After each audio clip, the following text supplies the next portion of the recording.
começar com a nossa revisão aqui da matéria para a prova teórica, né? Lembrando aqui que os meus slides eu não consegui terminar eles como eu queria por conta desse final de semana que para mim vai estar sendo bem corrido.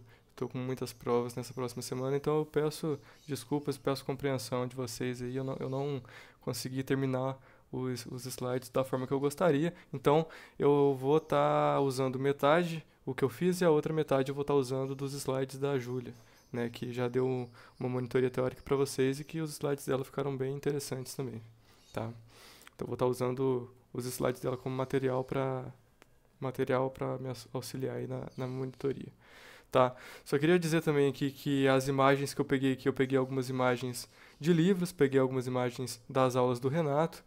Então, não sei como é que é essa questão de copyright aí, mas o Renato fala isso nas aulas dele para não saírem compartilhando aí, usar só entre vocês. Então eu vou pedir o mesmo, só para garantir que nada, que nenhuma complicação vai acontecer, beleza? Então, olha, os conteúdos que eu vou abordar agora nessa minha parte da monitoria, eu vou explicar para vocês alguns aspectos da filogênese do sistema nervoso, tá? Vou falar um pouquinho da embriogênese também, tá? A organogênese do sistema nervoso, a parte da embriologia. Falar um pouquinho de tecido nervoso, as células que compõem, as principais células que compõem o tecido nervoso. Um pouquinho da anatomia macroscópica da medula espinhal e dos envoltórios, né? As meninges, o líquor, a circulação do líquor, né, o líquido cefalo-raquidiano. Falar um pouco dos nervos espinais também e também, claro, da vascularização do sistema nervoso central e das barreiras encefálicas, tá? Então vamos começar um pouco, começar falando sobre a filogênese do sistema nervoso, a origem de alguns reflexos. O que acontece, turma?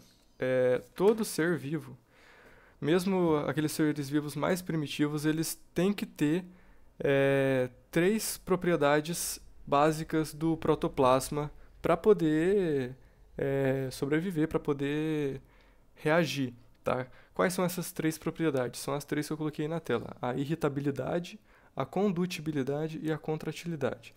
Para que serve cada uma dessas três? A irritabilidade é a capacidade desse ser vivo de se irritar, de perceber algum estímulo que venha do meio externo, tá? Do ambiente.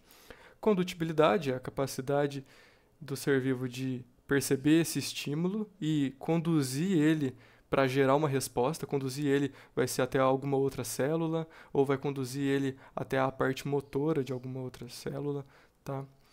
E a contratilidade. A contratilidade é a resposta que esse ser vivo vai ter a esse estímulo do meio externo, tá? Então, eu falei aí que os seres vivos, mesmo os mais primitivos, eles têm essas três propriedades.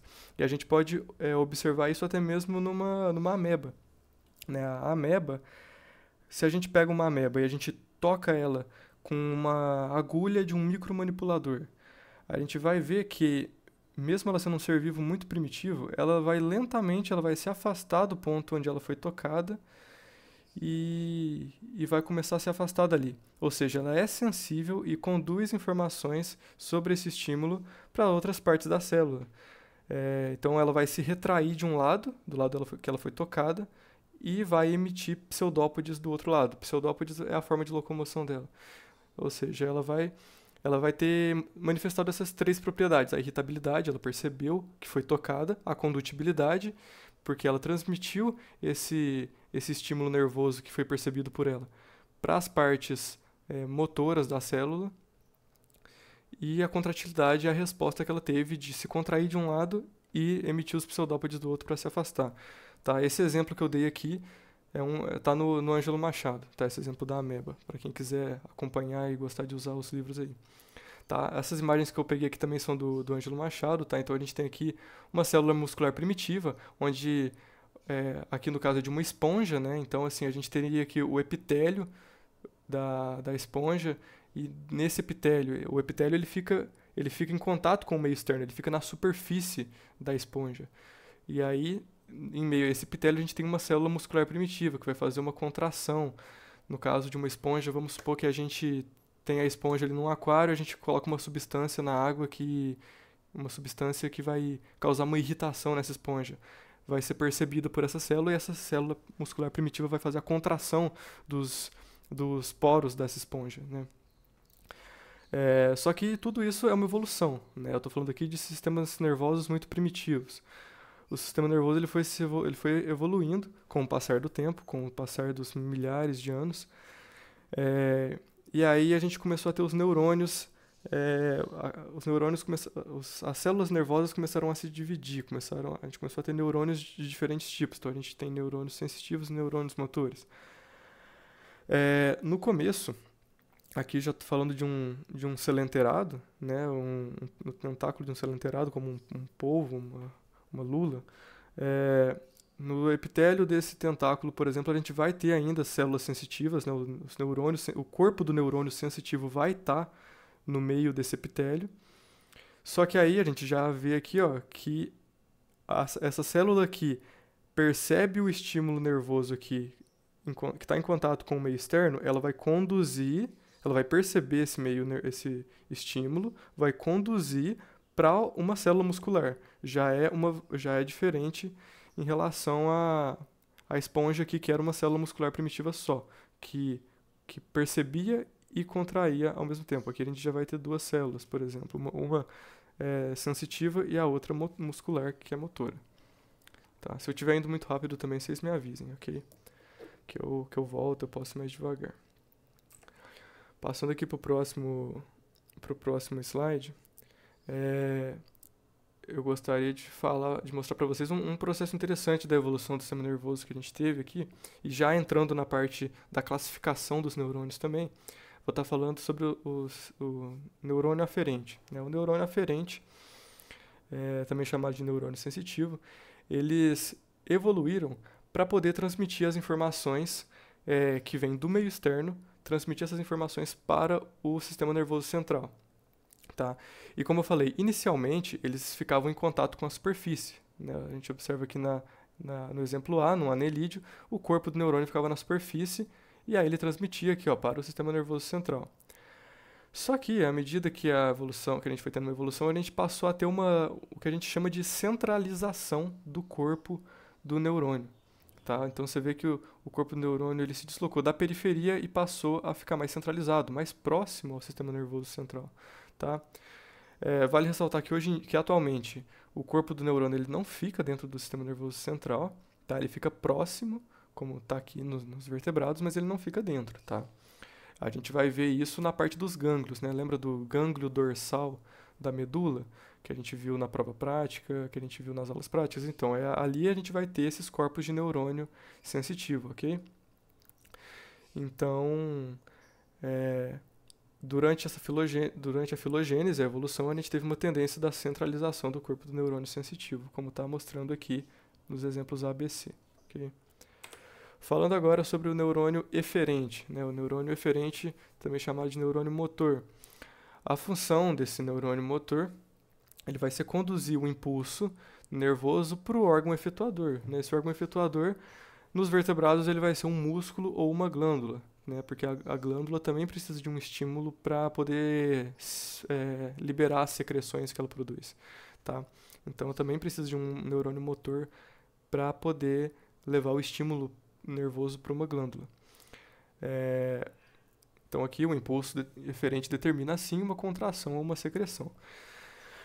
E aí, como é que é? O corpo do neurônio eferente, ele já surgiu dentro do sistema nervoso central e, durante a evolução, ele permaneceu nessa posição. O corpo do neurônio eferente, do neurônio motor, ele ainda está dentro do sistema nervoso central.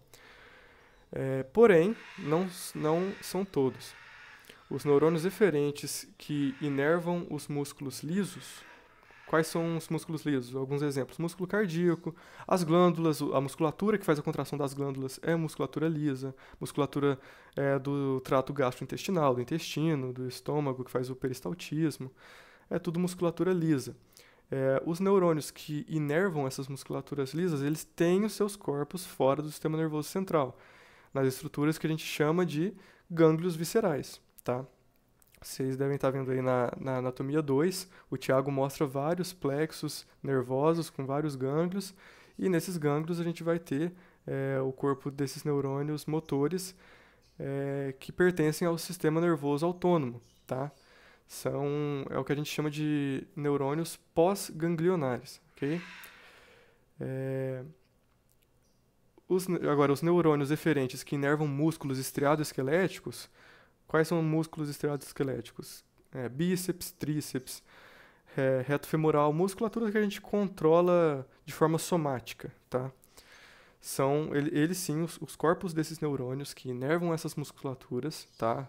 Bíceps, tríceps, musculaturas estriado-esquelética, os corpos desses neurônios estão situados na parte anterior da medula espinhal, dentro da medula espinhal, dentro do sistema nervoso central. Então esse esqueminha que eu tirei aqui do Nether, ó, ele mostra muito bem o que a gente vê naquela peça da medula lá no CA, tá? A gente tem aquela peça lá que é exatamente dessa forma. A gente tem as radículas dorsais, as radículas ventrais. As radículas dorsais têm função sensitiva, as ventrais função motora.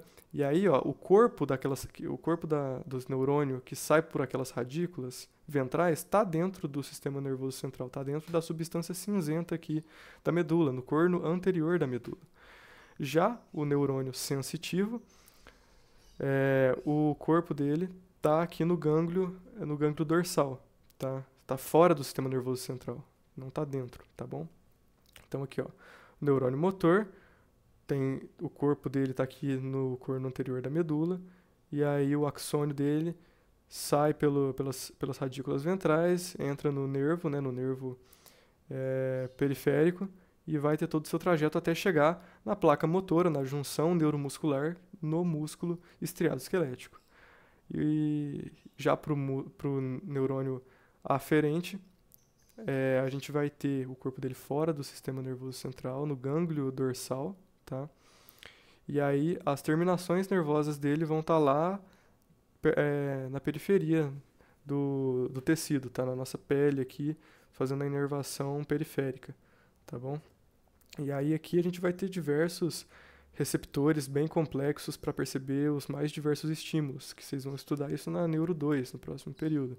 A gente vai ter mecanorreceptores, vai ter nociceptores, vai ter receptores próprios para cada estímulo, para estímulo mecânico, para estímulo químico, para estímulo físico, tá? Receptores que vão determinar mudança de temperatura, que vão detectar mudança de temperatura, um beliscão, que é uma lesão, uma agressão mecânica, ou jogar um ácido na pele, uma agressão química, tá? Vocês vão ver isso bem melhor na Neuro 2, na Neurofísio. Por fim, um último tipo de neurônio, que eu, para ser sincero, não me recordo se o Renato comenta com vocês sobre esse neurônio ou não, mas ele está dentro do mesmo capítulo do Ângelo Machado, é o neurônio de associação, também chamado de interneurônio, tá? Qual que é a função desse neurônio? Esse neurônio, o que ele vai fazer, né, o nome é bem sugestivo. Interneurônio, neurônio de associação, ele vai fazer a comunicação entre um neurônio e outro, tá? Então, como vocês podem ver aqui na imagem, ó, em alguns casos, em alguns segmentos da medula, em alguns reflexos, geralmente nos reflexos mais complexos, aqueles reflexos que envolvem mais de um segmento medular, que a gente chama de reflexos intersegmentares, a gente vai ter a presença de neurônios de associação, tá? Ele vai comunicar um neurônio com o outro. E esse neurônio de associação é interessante porque esse neurônio de associação, ele foi quando a gente passou a ter esses neurônios de associação, foi quando a gente começou a chegar no ápice da evolução do sistema nervoso, que é o cérebro que a gente tem hoje em dia. É um cérebro com mais de 86 bilhões de neurônios e é a estrutura mais complexa do universo biológico conhecido, tá? Então, só para vocês terem noção, entre o sistema nervoso da esponja, que eu mostrei ali no começo dos slides, e o cérebro que a gente tem hoje, o sistema nervoso que a gente tem hoje no ser humano, foram 600 milhões de anos de evolução, tá? Então, é uma diferença muito grande que esses neurônios de associação fizeram, porque eles permitiram eles aumentaram muito mais o número de sinapses, tá? Esses neurônios de associação, eles podem fazer comunicação entre um neurônio vizinho, entre um neurônio entre neurônios bem próximos um do outro, ou ele pode ser um neurônio com um axônio longo, fazer uma comunicação longa de um neurônio que está numa parte mais proximal da medula para um neurônio que está lá embaixo, numa parte mais distal da medula, tá? Pessoal, eu vou pedir licença para vocês só um minutinho, porque o interfone daqui de casa tocou 2 vezes, eu tô sozinho aqui em casa, eu só preciso ver o que que é, porque eu fiquei minha irmã ficou de chegar, eu não sei se ela tá com a chave aqui, só um minuto, tá? Desculpa mesmo, um segundinho, eu já volto.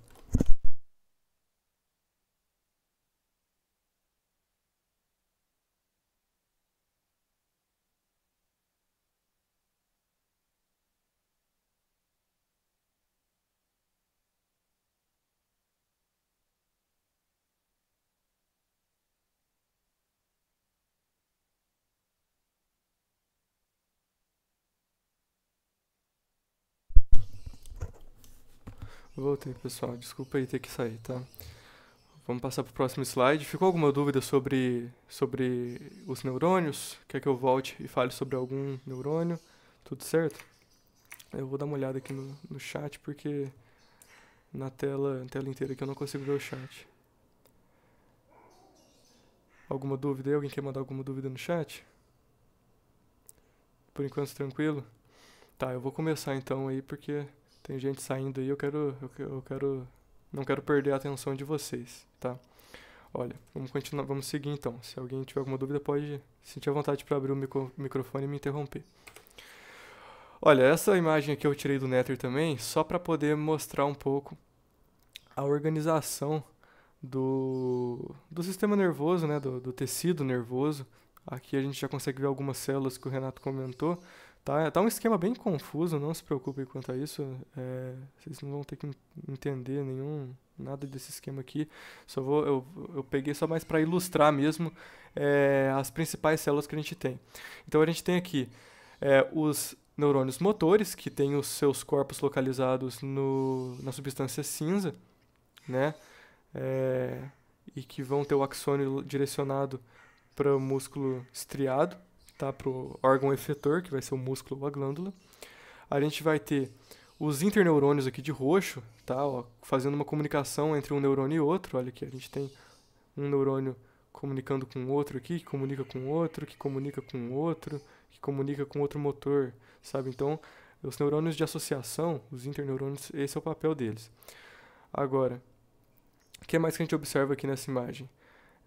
A gente consegue ver essas células em cinza aqui são os astrócitos, tá? Os astrócitos são aquelas células em formato de estrela, né? Parece uma estrela, parece um astro, né? E qual que é a principal função dele? O astrócito é o que a gente fala que é o que a gente classifica como uma das células da glia, né? E o principal papel das células da glia é sustentação. Então, o astrócito, o principal papel dele é dar sustentação para o tecido nervoso, além de ajudar na formação da barreira hematoencefálica, tá? Que vocês já devem ter ouvido falar também da barreira hematoencefálica, né?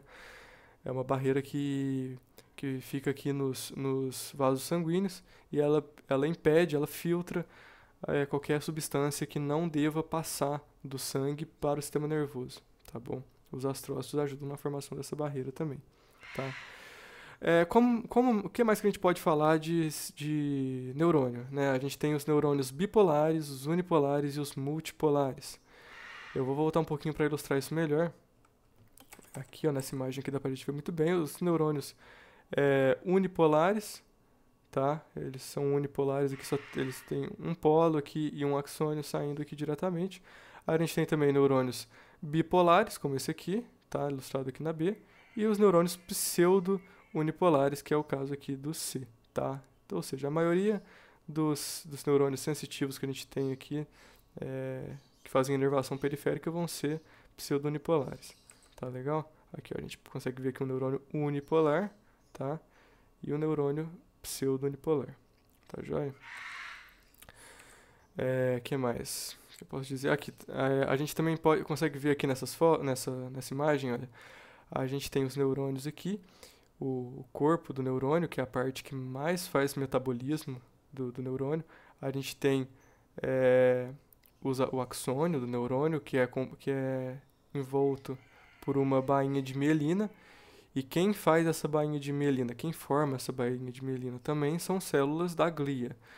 No sistema nervoso central, quem vai formar a bainha de mielina, qual célula que é? É o que a gente chama de oligodendrócitos, tá? Então são os oligodendrócitos, as células da glia responsáveis por formar a bainha de mielina dos neurônios que estão no sistema nervoso central. Já no sistema nervoso periférico, fora do sistema nervoso central, no sistema nervoso periférico, quem vai fazer a bainha de mielina é o que a gente chama de célula de Schwann ou célula de Schwann, tá? É assim que se escreve aqui, ó, célula de Schwann. Ok? São essas as células. Então, no sistema nervoso central a gente vai ter os oligodendrócitos, no sistema nervoso periférico nós vamos ter as células de Schwann. Tá joia? Vamos falar um pouco agora sobre a embriologia, tá? Sobre a embriogênese, a divisão e a organização geral do sistema nervoso. A gente vai ter, durante a formação embrionária, 3 folhetos diferentes, 3 tecidos. A gente tem o ectoderma, o mesoderma e o endoderma. E, para a gente aqui na neuroanatomia, o ectoderma é aquele mais interessante. Por quê? Porque é o ectoderma que está em contato com o meio externo. E lembra que a gente falou que a função principal do sistema nervoso é perceber o meio externo? Então como o ectoderma é o que está em contato com o meio externo, é a partir dele que vai começar a se formar, que vai começar a se originar o sistema nervoso. O primeiro indício que a gente tem de formação do sistema nervoso vai ser um espessamento desse ectoderma, que vai começar acima do processo notocordal, tá? A gente vai chamar esse espessamento do ectoderma de placa neural e ele vai acontecer por volta do 20º dia de gestação.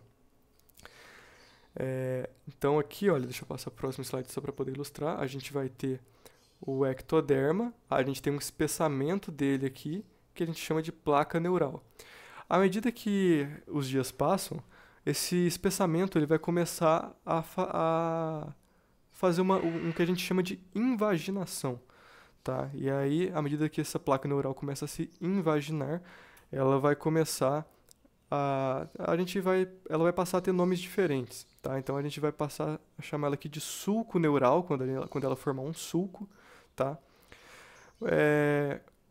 Posteriormente, a gente vai chamar ela de goteira neural, tá? O Renato, na videoaula dele, se não me engano, chama isso aqui de gruta neural, também está correto, tá?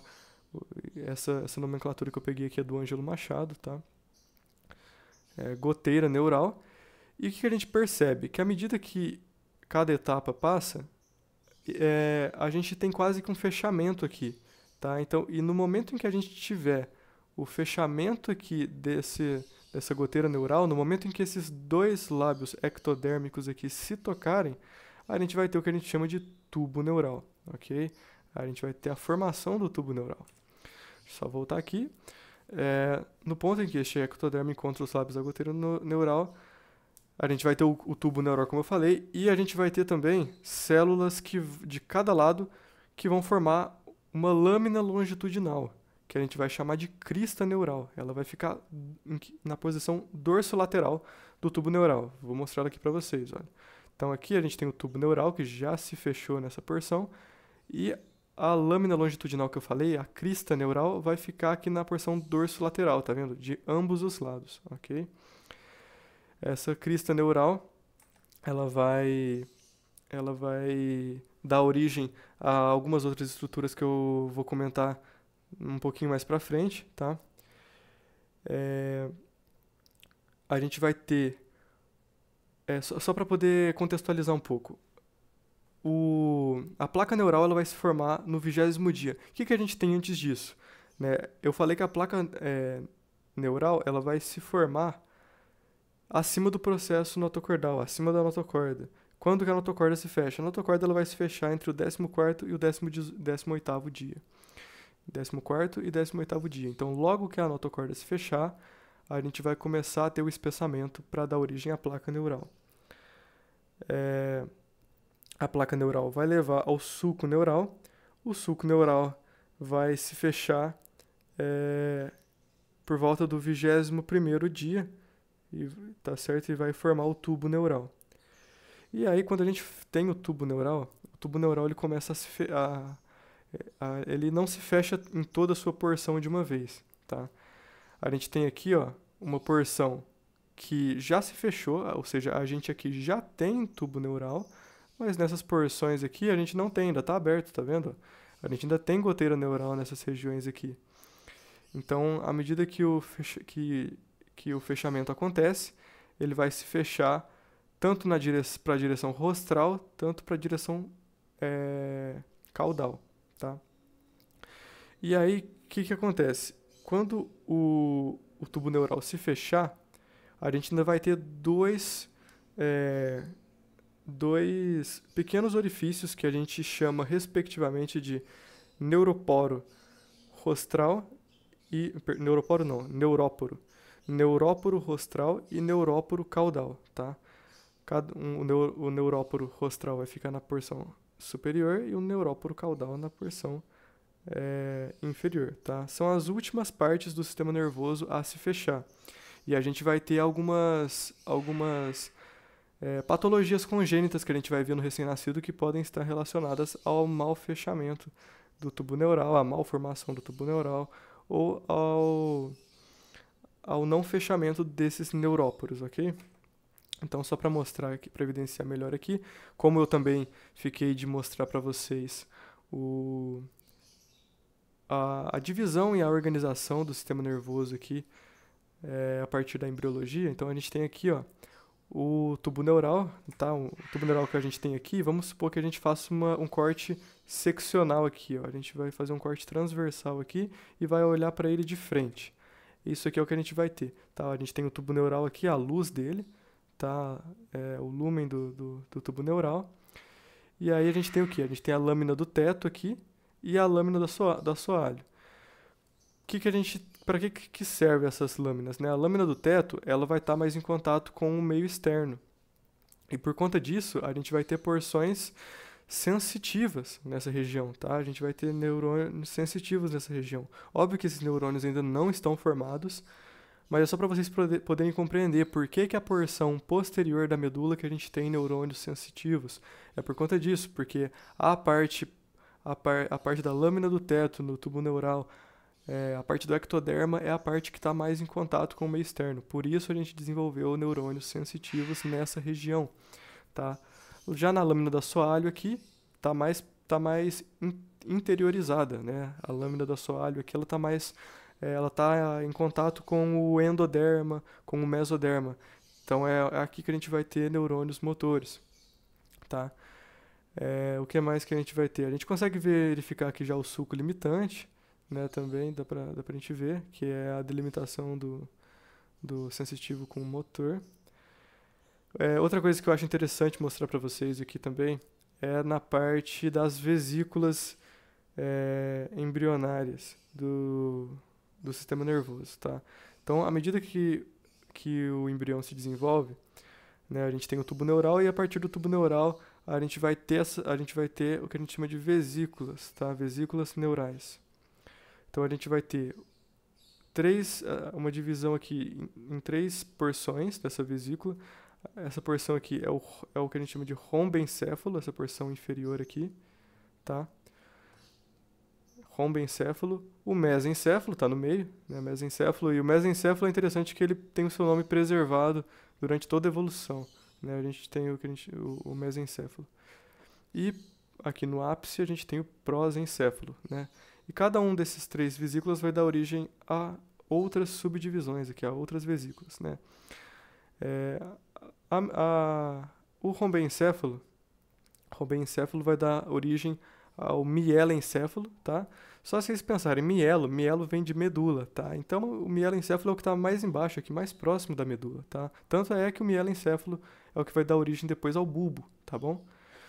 Mielencéfalo, metencéfalo, o mesencéfalo é o que está no meio também, é fácil de decorar, de memorizar esse nome. E o prosencéfalo vai dar origem ao diencéfalo e ao telencéfalo, né? O diencéfalo também tem o seu nome mantido aí durante todo o desenvolvimento também. A gente continua chamando de diencéfalo, tá? Essas vesículas aqui, elas são provenientes de dilatações do tubo neural, tá bom? Então, para poder continuar mostrando as divisões do sistema nervoso aqui para vocês, a divisão embriológica, né, o prosencéfalo, mesencéfalo e rombencéfalo que estão ilustrados aqui. Como eu falei, o rombencéfalo dá origem ao metencéfalo e mielencéfalo.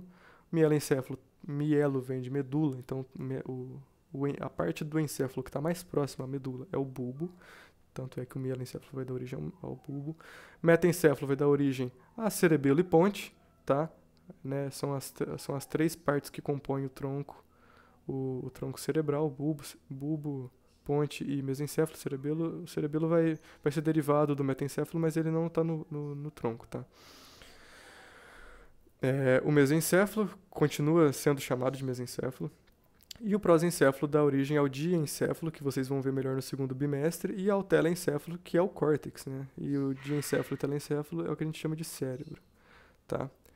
Aqui é a mesma coisa, aqui só que é o mesmo esquema, tá? Todas essas imagens eu retirei aqui do Ângelo Machado. Essa aqui também. Essa aqui, galera, eu peguei essa imagem aqui para ficar mais ilustrativo, né? Porque eu mostrei essas vesículas aqui, isso aqui, mas às vezes não ficou tão legal de entender. Esses nomes aqui nesses diagramas. Isso aqui é para ilustrar tudo, tá? Então, olha só. O que é o que aqui, né? Medula vai ser a medula que vai passar aqui no canal medular, vai ir até a porção sacral ali até as vértebras sacrais, onde a gente vai ter a gente vai ter as ramificações da medula, a cauda equina, que a gente chama, né? Então a gente tem a medula. Aqui, onde a gente começa a ter uma dilatação na medula, é o que a gente chama de bulbo, né? Realmente parece um bulbo, né? Uma dilatação que a gente tem na medula aqui. E aí, o que acontece? Ó? Medula é medula. Encéfalo é do bulbo para cima. Tudo dessa linha aqui, ó, que eu tô passando o mouse aqui, dessa linha aqui para cima é encéfalo, tá? Para baixo é tudo medula. Por quê? Porque vai ser mais ou menos aqui mesmo onde vai estar o forame magno, tá? Então o forame magno vai estar aqui, tudo daqui para cima vai estar na calota craniana, tudo encéfalo. Daqui para baixo vai estar já na região cervical, do pescoço aí para baixo. Então é medula, ok? Então a gente tem os componentes, né? O cerebelo aqui, que vem do mielencéfalo, do metencéfalo, né? A gente tem o bulbo, a ponte e o mesencéfalo, que compõem o tronco encefálico. Como eu falei, o cerebelo não faz parte do tronco encefálico. O tronco encefálico é bulbo, ponte, mesencéfalo. Bulbo, ponte, mesencéfalo. Diencéfalo vai ser essa porção interna aqui, onde a gente vai ter algumas estruturas bem interessantes que a gente vai estudar no segundo bimestre, tá? Eu acho bem legal estudar diencéfalo, essa parte interna aqui. E toda essa porção externa aqui, listradinha aqui, vai ser o telencéfalo, tá? Porção telencéfalo. Então, telencéfalo, que é essa porção zona toda, mais o diencéfalo, que é essa parte interna aqui, é o que a gente chama de cérebro. O cérebro mais o tronco encefálico, que é mesencéfalo, ponte e bulbo, e o cerebelo também, a gente chama de encéfalo, ok? Só para vocês terem uma noção para poder isso daí tem que ficar claro. Isso aqui essa divisão toda é o básico, né? A gente está estudando muito além disso aqui. A gente vai estar estudando função de cada coisa, função de cada estrutura. Então, isso daqui tem que estar assim bem consolidado na cabeça de vocês. Esse aprendizado dessa imagem aqui tem que ser assim automático. Não tem nem que pensar para falar o que é o que mais aqui nessa imagem, tá? Eu coloquei isso aqui só para caso alguma coisa não tenha ficado clara ainda para alguém, beleza? Vamos falar de clínica, vamos falar de caso clínico, que eu sei que é o que muita gente está esperando aqui. O Renato pode sim dar casos clínicos de doenças em recém-nascido, de patologias em recém-nascido, né, relacionadas à embriologia, tá? Então, vou mostrar para vocês algumas principais aqui, que a gente até estuda, né, com a Danzinge no primeiro período em embriologia isso. Então, a primeira que eu gostaria de mostrar aqui é o disrafismo oculto, tá? Que é essa daqui da esquerda. Disrafismo oculto é uma patologia que acontece, ela é congênita, tá? Acontece, a criança vai poder ser vai poder ser percebido isso no recém-nascido logo após o nascimento. tá? Disrafismo oculto acontece devido a um fechamento incompleto da formação somítica, tá? Então, o que a gente vai ter? Né? A gente vai ter aqui, a gente percebe aqui que a gente tem as vértebras, né, os corpos vertebrais, e a gente tem os processos espinhosos aqui que protegem a porção posterior da nossa espinha, né, da nossa coluna.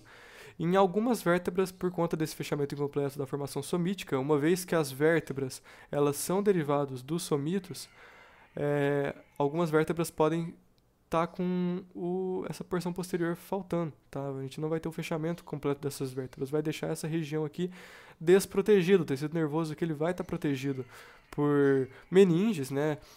Geralmente vai estar protegido por meninges, por dura mater, aracnoide, pia mater, só que não vai ter a proteção óssea, né? Que é a proteção rígida mesmo pro tecido nervoso. E aí às vezes a gente não costuma nem perceber isso na criança. Às vezes nessa região aqui a gente costuma ter um tufo de pelo ou então um acúmulo de gordura mais acentuado nessa região. Vai ficar um calombinho aqui às vezes, tá? Mas isso aqui né, é completamente tratável isso aqui, tá? O que mais que a gente tem? A gente tem meningocele, tá? É importante vocês compreenderem a terminologia, tá? Para evitar confusão, né? Meningocele.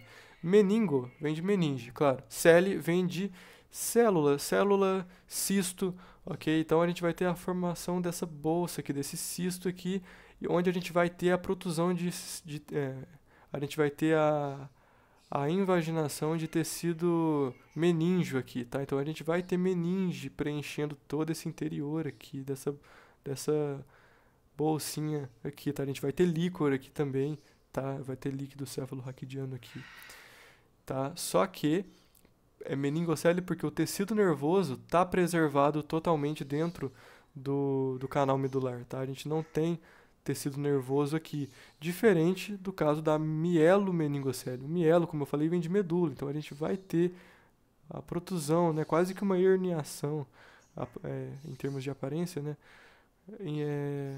Aqui a gente já vai ter tecido nervoso aqui. E aí, para operar isso aqui, você já deve supor que fica muito mais difícil, muito mais complicado, né? Como que você coloca esse tecido nervoso para dentro, sem lesar nada, sem causar alguma perda de sensibilidade, algum déficit de sensibilidade, algum déficit de propriocepção, ou mesmo algum déficit motor, né, alguma paralisia. Então, essa daqui, eu me lembro que o Renato disse ainda que é facilmente operável, essa daqui já é um pouco mais complicada, tá? Então, não confundam. Mielomeningocele, medula, a gente vai ter tecido medular, tecido nervoso aqui na protusão desse tecido. Na meningocele, não. O tecido medular está preservado, aqui está íntegro dentro do canal medular, e a gente vai ter somente um cisto aqui com tecido meníngeo e líquor, ok? Agora aqui, a gente vai ter também a encefalocele, tá? A gente viu a meningocele, tá? Mielocele, que vem de medula. A gente vai ter encefalocele, que vai ser tecido encefálico, tá? Então, os nomes vão ser os nomes que a gente tem aqui, que a gente denomina, de acordo com a localização do cisto, da protusão. Então, aqui no caso, está no osso frontal, encefalocele frontal. Aqui, está bem na parte frontal, nasal aqui, da criança, a gente chama de frontobasal. Aqui, uma encefalocele occipital. Então, vai ser uma encefalocele occipital porque aqui, vai estar comprometido o osso occipital aqui. E aqui a gente tem uma encefalocele de transição, né, do occipito cervical, tá? Vai estar pegando a porção cervical aqui também do recém-nascido, né? Então, já é só vocês verem pela localização. E na maioria e a gente pode ou não ter tecido nervoso aqui, tá? Então, às vezes vai ter protusão de tecido nervoso aqui ou não. Eu deveria ter pegado uma foto aqui, colocado de uma ressonância magnética, eu acho que a gente consegue encontrar. Deixa eu dar um Google aqui para ver se a gente acha. Encefalocele. Vamos botar MRI aqui de ressonância magnética. Aqui, ó, a gente consegue ver isso aqui por uma ressonância magnética interessante, olha aqui. Uma encefalocele frontal aqui, olha, a protusão do tecido nervoso. Tá? Vamos ver se a gente acha alguma... Aqui, ó. Essa imagem aqui é famosa até. Bem grande, né? A gente vê que a gente não tem todo esse espaço preenchido por tecido nervoso. A gente vai ter só um pouco aqui, ó. A gente vai ter meninges, líquor, mas olha, só um pouco aqui que vai ter esse extravasamento do tecido nervoso. Tava legal? Só para vocês poderem ver, caso nunca vi, mas às vezes o Renato coloca uma imagem dessas, perde a patologia, né? Vocês já conseguem identificar facilmente aí que é uma encefalocele, tá? Vamos voltar aqui. Só para terminar essa parte da embriologia, né, que o Renato comenta também sobre a formação dos ossos. Eu coloquei isso aqui também porque não que seja uma coisa muito cobrado, mas que eu julgo como importante de se compreender é a parte da formação óssea do crânio, né? A gente tem a porção dermatocranial e a parte condrocranial. Que isso vai mudar na minha vida? Vai mudar que eu, como monitor, percebi na prova prática gente que não conseguia entender ali o que era C5, C6, C7, C8 e T1 no plexo braquial. Não conseguia entender, né, que tinha uma ordem ali para as raízes nervosas, sabe? Que tem um raciocínio para aquilo. Né? E eu queria explicar então aqui, caso não tenha ficado claro ainda pela videoaula do Renato, por que a gente tem C8, sendo que a gente só tem até C7 de vértebra, né? O que acontece? O nosso osso occipital, ele vai ter uma formação embrionária que vai ser derivada de duas partes, uma porção dermatocranial e uma porção que não chega nem a ser condrocranial, é uma parte vertebral mesmo. Por quê? Porque essa parte aqui de baixo do osso occipital, ela é de origem vertebral, ela é de origem somítica, tá? Ela vem dos somitos. E aí, mas como assim, né? Como que um osso desse do crânio tem origem vertebral?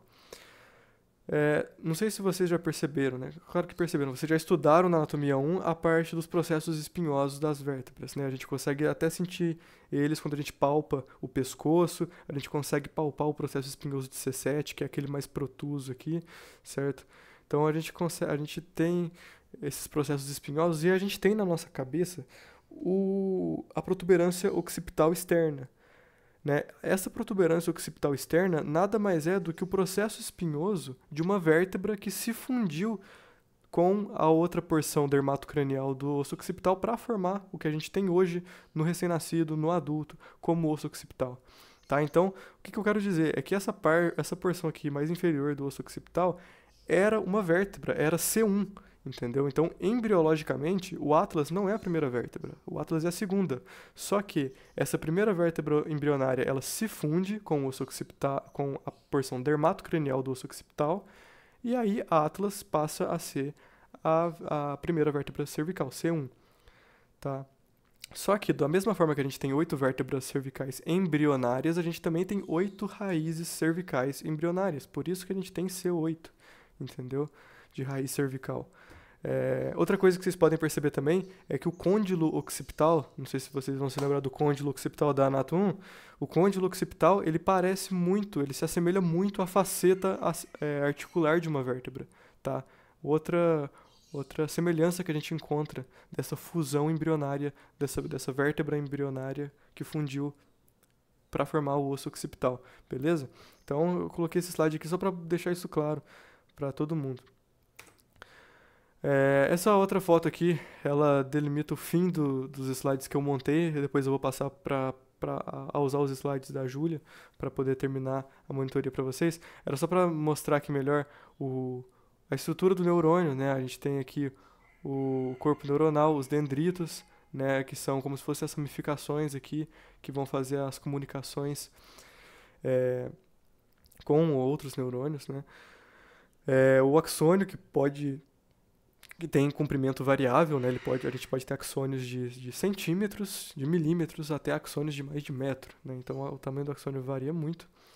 Né? Os nódulos de Ranvier aqui, que ficam entre as células de Schwann, né? Lembrando que as células de Schwann, elas constituem a bainha de mielina do sistema nervoso periférico, tá? Os neurônios que estiverem no sistema nervoso central, quem faz essa função são os oligodendrócitos, tá? E bom, aqui acabam os meus slides, mas agora a gente vai passar para os slides aqui da Júlia, tá? E a gente vai continuar seguindo com o caso clínico, que é o que vocês mais pediram e é o que cai mais na prova, tá? Já que isso aqui é uma revisão, bora fazer caso clínico. Então eu mostrei aqui para vocês essa imagem aqui, né? Das espinhas, das principais patologias de mau fechamento do tubo neural. Então vamos entrar aqui na apresentação e vamos começar. Pessoal, só uma pequena pausa aí. Alguém quer fazer algum comentário? Alguém tem Você alguma pode dúvida? compartilhar esses também, que tava super bom fazer anotação em cima do outro. Você consegue Esses já estão compartilhar? no Drive, esses da Júlia já estão no Já? Drive. Ah, então Já. tá bom. Você Obrigada. encontra eles aqui na parte aqui, ó, de... Vocês vão entrar aqui no Drive da monitoria, neuroanatomia, monitoria slides. Tem o do Gabriel, o da Júlia, o do Lucas e em breve vai ter o meu aqui também para vocês poderem... Quer dizer, o meu eu já compartilhei o link, mas eu vou deixar aqui adicionado no Drive depois. Completinho, tá? Eu vou completar ele e aí vocês vão poder estar voltando nele, beleza? Vou voltar aqui pro da Júlia, vocês já podem seguir acompanhando com ele. Alguém mais tem mais alguma pergunta? Vou só tomar um gole d'água aqui então.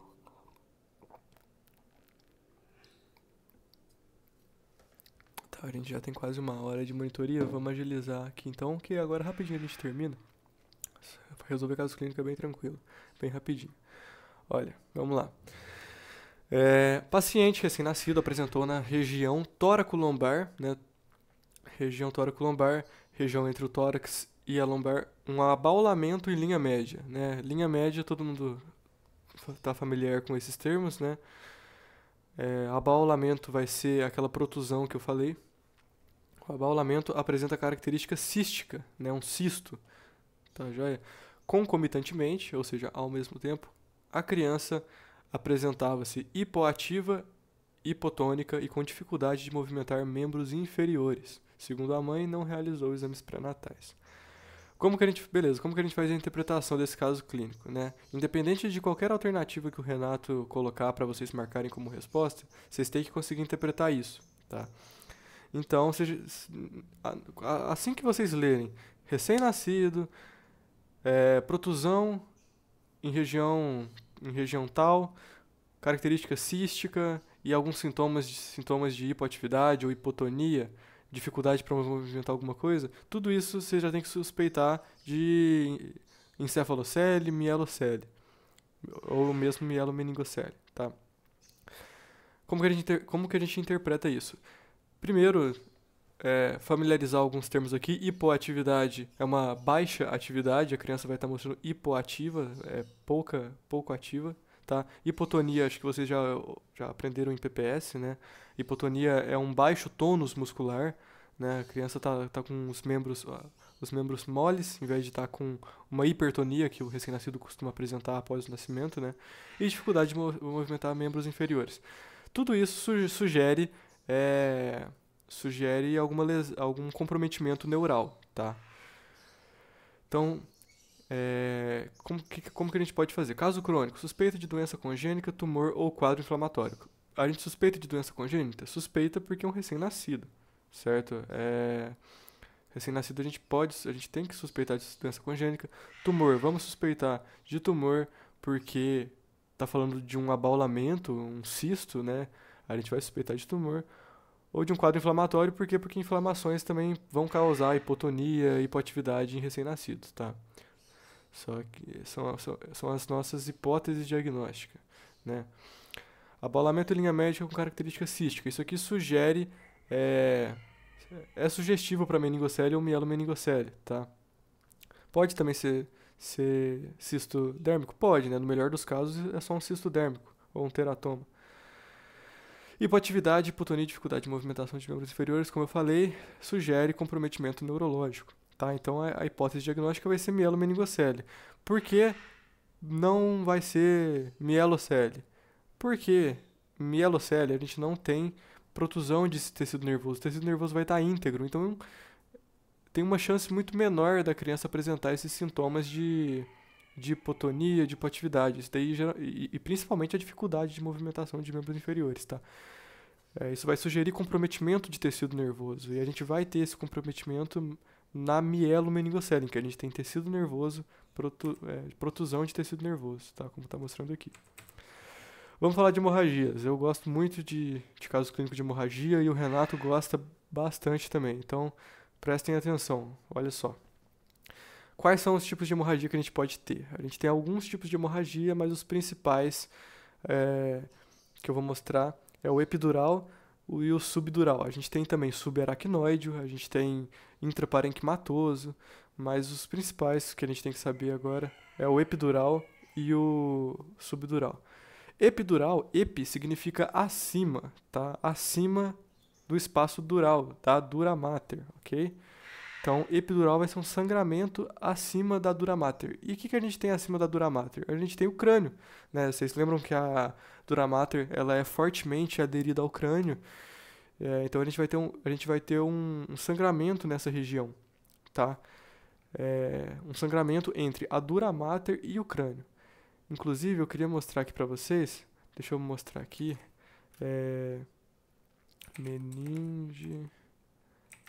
Meningeal artery. Eu quero mostrar essa artéria aqui pra vocês. Ó. Deixa eu ver se eu consigo mostrar aqui na parte de vascularização. Não tem uma imagem melhor. Eu tava procurando uma imagem específica aqui do Nether. Olha. Deixa eu ver se eu acho aqui rapidamente, gente. Porque eu quero mostrar onde é aqui, ó. Essa imagem aqui vai servir. Não é a ideal, mas vai servir. Vocês estão vendo aqui a calota craniana, tá? O crânio aqui tem dura mater aqui? Não. Tá o crânio seco aqui com artérias. Que artéria que a gente tem aqui? A artéria meningea média, ok? A artéria meningea média é uma das principais artérias que vão irrigar a dura mater, ok? Então, no caso de hemorragia epidural, as artérias comprometidas vão ser essas artérias como a artéria meningea média. São artérias que estão entre o osso e a dura mater. Não sei se vocês vão se lembrar da anatomia 1, quando a gente tinha aquele sulco dos vasos meníngeos no crânio. Então, são esses vasos que vão causar, no caso de um acidente, uma hemorragia epidural, ok? Continuando. Então aqui, ó. Uma coisa que pode ajudar. Mas aí você me pergunta, né? Como que eu faço para identificar numa ressonância magnética se o tipo, né? O tipo de hemorragia, de hematoma. Olha, como a dura mater ela tá fortemente aderida ao crânio, né? Na aula prática o Renato pega aquele crânio lá que tem a dura mater descolando dele, puxa assim, ele mostra a força que ele tem que fazer, o barulho que faz quando você começa a tirar, a descolar a dura mater do crânio. Né? Então você vê que ela tem uma resistência muito grande. Então se a gente começa a ter um acúmulo de sangue entre a dura mater e o crânio, como a dura mater ela não se desprende facilmente do crânio, a gente vai ter um hematoma num formato que as pontas do hematoma vão ser finas, entendeu? Porque as pontas aqui do hematoma serem finas mostra a resistência da dura mater para se descolar do crânio. Ela não quer se descolar do crânio. Então, por isso que fica esse formato aqui com pontas, tá? Um formato pontudo. E aqui no meio fica gordo, né? Porque como o sangue tem dificuldade para correr para as extremidades, porque a dura mater é muito aderida ao crânio, o sangue vai se acumulando na parte da dura mater que já descolou. Né? Então fica esse formato mais arredondado, ok? Um formato de manga. Né? O Renato, se não me engano, não sei se era ele ou era outro professor, mas pega uma foto de uma tomografia assim e coloca uma manga aqui por cima para mostrar como que realmente parece um formato de manga. E como é que é então o hematoma subdural? Ele vai ter um formato mais comprido, formato de banana, tá? Aqui, ó, você vem aqui, ó, o acúmulo de sangue aqui, tá? É comprido.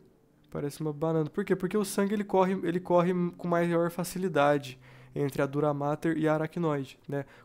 Subdural, tá embaixo da dura mater. O que está embaixo da dura mater? A aracnoide.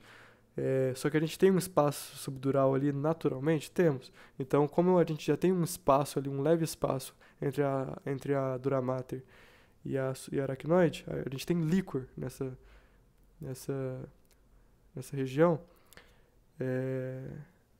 Então, o sangue ele consegue fluir mais facilmente ali, beleza? Ah, outra coisa, né?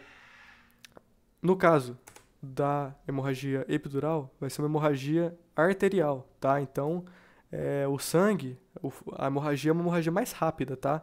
Aqui, ó, morte rápida se não drenado o sangue. A gente vai ter um aumento da pressão intracraniana muito rápido.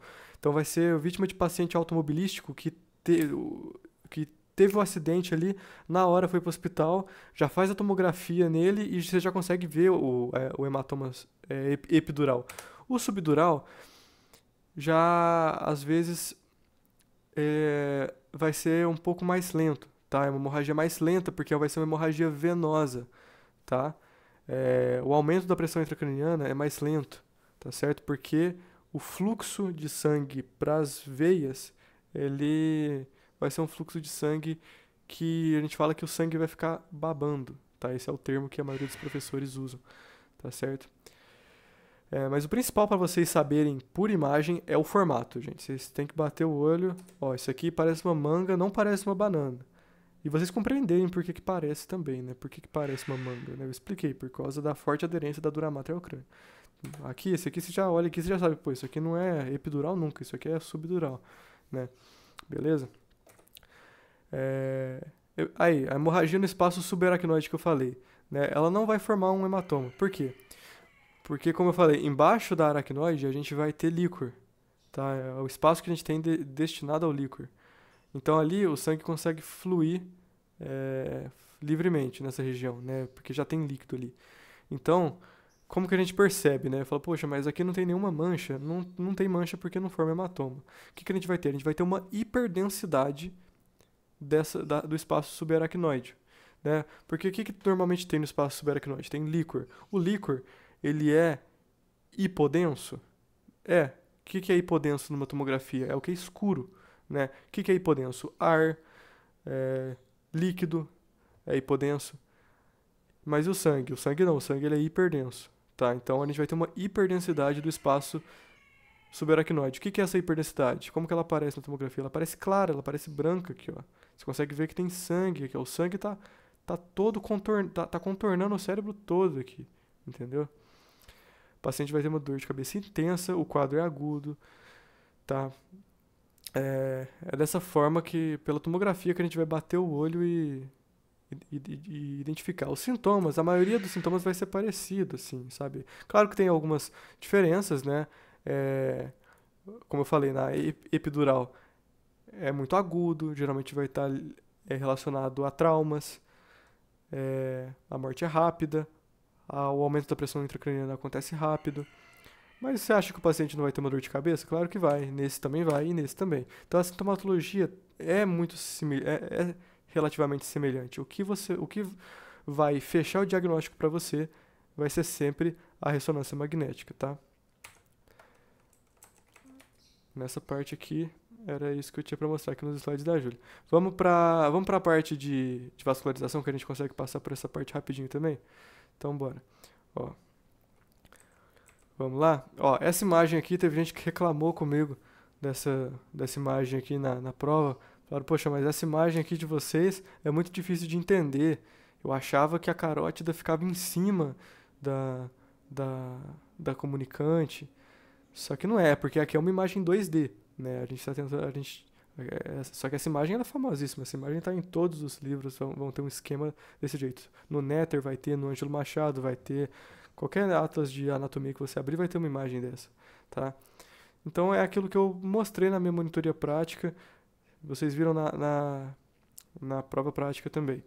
A gente vai ter artérias basilares, artérias vertebrais, tá? Artéria vertebral direita e esquerda. Primeiro ramo que vai derivar das artérias vertebrais vai ser a paica, que é a artéria cerebelar póstero inferior, tá? Póstero inferior, inferior posterior, posterior inferior, todos são nomenclaturas corretas, tá? Essa artéria aqui, ó, eu perguntei pra algumas pessoas na prova, a galera teve dificuldade em identificar essa artéria aqui. A galera olhava e falava, não sei. Aí eu tinha que mostrar lá na peça da medula pra pessoa entender. A artéria espinal anterior. Galera, o que que a artéria vertebral vai irrigar? Ela vai irrigar o bulbo. O bulbo vem da onde? Ele vem da medula. O bulbo é uma dilatação ali que a gente tem na medula, né? Ele é realmente um bulbo, né? Então, assim, é, o bulbo tá diretamente ligado à medula. E aí a gente vai ter a artéria espinal anterior que vai seguir, vai irrigar toda a medula e vai chegar aqui próximo à artéria basilar e vai se ramificar em duas partes, em dois ramos aqui para se juntar à artéria vertebral, tá? A artéria vertebral se junta, uma de cada lado se junta para formar a artéria basilar. Primeiro ramo que a gente tem na artéria basilar vai ser a artéria cerebelar antero-inferior, tá? A AICA, ok? A artéria cerebelar anterior inferior. Ela vai fazer a irrigação do cerebelo e do bulbo, ok? Bulbo e cerebelo. A artéria basilar vai fazer a irrigação da ponte. A gente tem aqui artérias da ponte, tá? São chamados também de ramos pontinos, ok? Outro ramo da artéria basilar, artéria cerebelar superior, tá? Vai irrigar cerebelo e mesencéfalo, tá? Vai causar síndrome tectal, né? A síndrome de Parinaldi aí. A artéria basilar, a clínica dela vai causar síndrome anterior da ponte. A artéria cerebelar antero-inferior vai causar nistagmo e desequilíbrio. E a artéria cerebelar, a AICA vai causar síndrome de Wallenberg, tá? O que mais que a gente tem aqui? A gente tem aqui ainda no sistema vértebro basilar. Por que chama sistema vértebro basilar? Porque vai ser as artérias vertebrais com a artéria basilar aqui. O que a gente tem aqui ainda? Artéria cerebral posterior. Está no topo da basilar. A basilar vai se ramificar em artéria cerebral posterior. Vai irrigar o lobo occipital do cérebro, tá? E aí? A gente passa pro sistema carotídeo. Carótida interna. A artéria carótida interna ela vai vir daqui, tá? Daqui de dentro. Vai dar origem à artéria cerebral média e à artéria cerebral anterior. Só que a gente tem algumas artérias que comunicam o sistema vértebro-basilar com o sistema carotídeo, que vai ser a artéria comunicante posterior. A gente tem uma de cada lado, tá? Uma para cada lado. A artéria comunicante posterior vai comunicar o sistema vértebro-basilar com o sistema carotídeo. E para comunicar o sistema carotídeo dos dois lados, a gente vai ter uma artéria comunicante anterior, que vai estar ligando uma artéria cerebral anterior à outra, ok? Artéria cerebral média e artéria cerebral anterior. Vou mostrar agora o território de irrigação de cada uma, né? Aqui, ó. É só vocês virem aqui onde que cada uma encaixa, né? As artérias vertebrais, elas vão vir lá da subclávia, tá? Elas vêm lá da artéria subclávia. E aí ela passa aqui, ó, a medula, vem aqui pra baixo, chegando aqui a gente já tem bulbo, ó, começou a dilatar, bulbo, tá? A artéria vertebral vai se juntar, elas vão se juntar a formar a basilar, né? A paica, a gente tem aqui o ramo dela, antes de juntar pra basilar, a gente tem o ramo da paica, que vai irrigar bulbo e cerebelo, aqui, ó, ela passa pelo bulbo e irriga o cerebelo junto também. A basilar aqui já emite o primeiro ramo dela, que vai ser a aica, ó, vai irrigar ponte e perdão, ponte não, vai irrigar o bulbo e o cerebelo, tá? O que mais que a gente vai ter? A gente vai ter aqui a artéria basilar, os ramos pontinos que eu falei aqui, né? A artéria basilar vai irrigar ponte. Chegando no topo aqui, a artéria cerebelar superior vai irrigar toda essa porção da ponte e do cerebelo. E, perdão, vai irrigar o mesencéfalo e o cerebelo, tá? Falei errado, desculpa aí. Cerebelar superior, ponte, mesencéfalo e cerebelo, ok? E cerebral posterior vai irrigar o lobo occipital do cérebro, do hemisfério cerebral de cada lado, do respectivo lado. Tá aqui, ó, mostrando cada uma aqui aquele desenho 3D que o Renato mostra nas aulas dele de marteriografia, né? Sistema carotídeo tem duas principais, a artéria cerebral anterior e a artéria cerebral média. Elas fazem irrigação de 80% do hemisfério cerebral, tá? 2/3 do hemisfério cerebral é irrigado pelo sistema carotídeo, tá? Passar aqui, ó, a artéria cerebral anterior. Essa parte aqui eu acho muito legal e é muito bom que vocês entendam, porque isso aqui, vocês compreenderem, isso aqui vai ajudar demais vocês nas clínicas dessa prova e nas clínicas das próximas provas também, tá? Das provas do segundo bimestre. Por que eu falo isso? Porque vocês têm que entender o território de irrigação da artéria cerebral anterior. Ah, mas é muito fácil, a artéria cerebral anterior irriga o hemisfério cerebral, a porção anterior do hemisfério cerebral. Sim, porém, olha, percebam o seguinte, nessa porção interna aqui, ela vai irrigar sim a porção anterior do hemisfério cerebral. Porém, quando a gente pega um corte aqui que a gente consegue enxergar de lado, de perfil, a parte interna do cérebro, esse território todo aqui é território de artéria cerebral anterior, tá? Toda essa parte aqui. É como eu falo, ela vem aqui pra frente e vai vindo aqui ela vem aqui pra frente, sobe e irriga toda essa parte aqui de trás. Entendeu? Ela faz tipo um moicano, sabe? Não sei se dá pra entender, mas olha, ela vem aqui pra frente e depois vai aqui pra trás. Ela faz tipo um moicano, porque ela só irriga essa parte aqui do meio. Essa porção aqui lateral aqui mais pra trás vai ser da artéria cerebral média, mas essa porção mais pra trás do meio é da cerebral anterior, entendeu? Por isso que é tipo um moicano.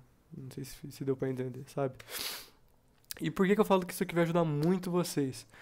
Porque, claro, o Renato pode simplesmente chegar na prova, botar uma tomografia dessa aqui com uma hiperdensidade nessa região aqui. Uma hiperdensidade nessa região aqui você já mata ali na hora. AVC hemorrágico de artéria cerebral anterior. Mas eu falo que isso vai ajudar vocês mais pra frente porque vocês vão conhecer o homúnculo de Penfield. O homúnculo de Penfield, ele é uma forma de organizar as áreas motoras e sensitivas do giro pré-central e do giro pós-central. Então vai fazer muito sentido. As clínicas de artéria cerebral média e de cerebral anterior vão fazer muito sentido para vocês no segundo bimestre se vocês conseguirem fazer essa associação. Porque o homúnculo de Penfield, ele, na porção mais superior aqui, onde a cerebral anterior que irriga, vai ter membros inferiores. Por isso que uma clínica de artéria cerebral anterior vai causar déficit de movimentação de membros inferiores, porque nessa porção superior aqui, que ela irriga, a gente vai ter os membros inferiores do homúnculo de Penfield. E na porção mais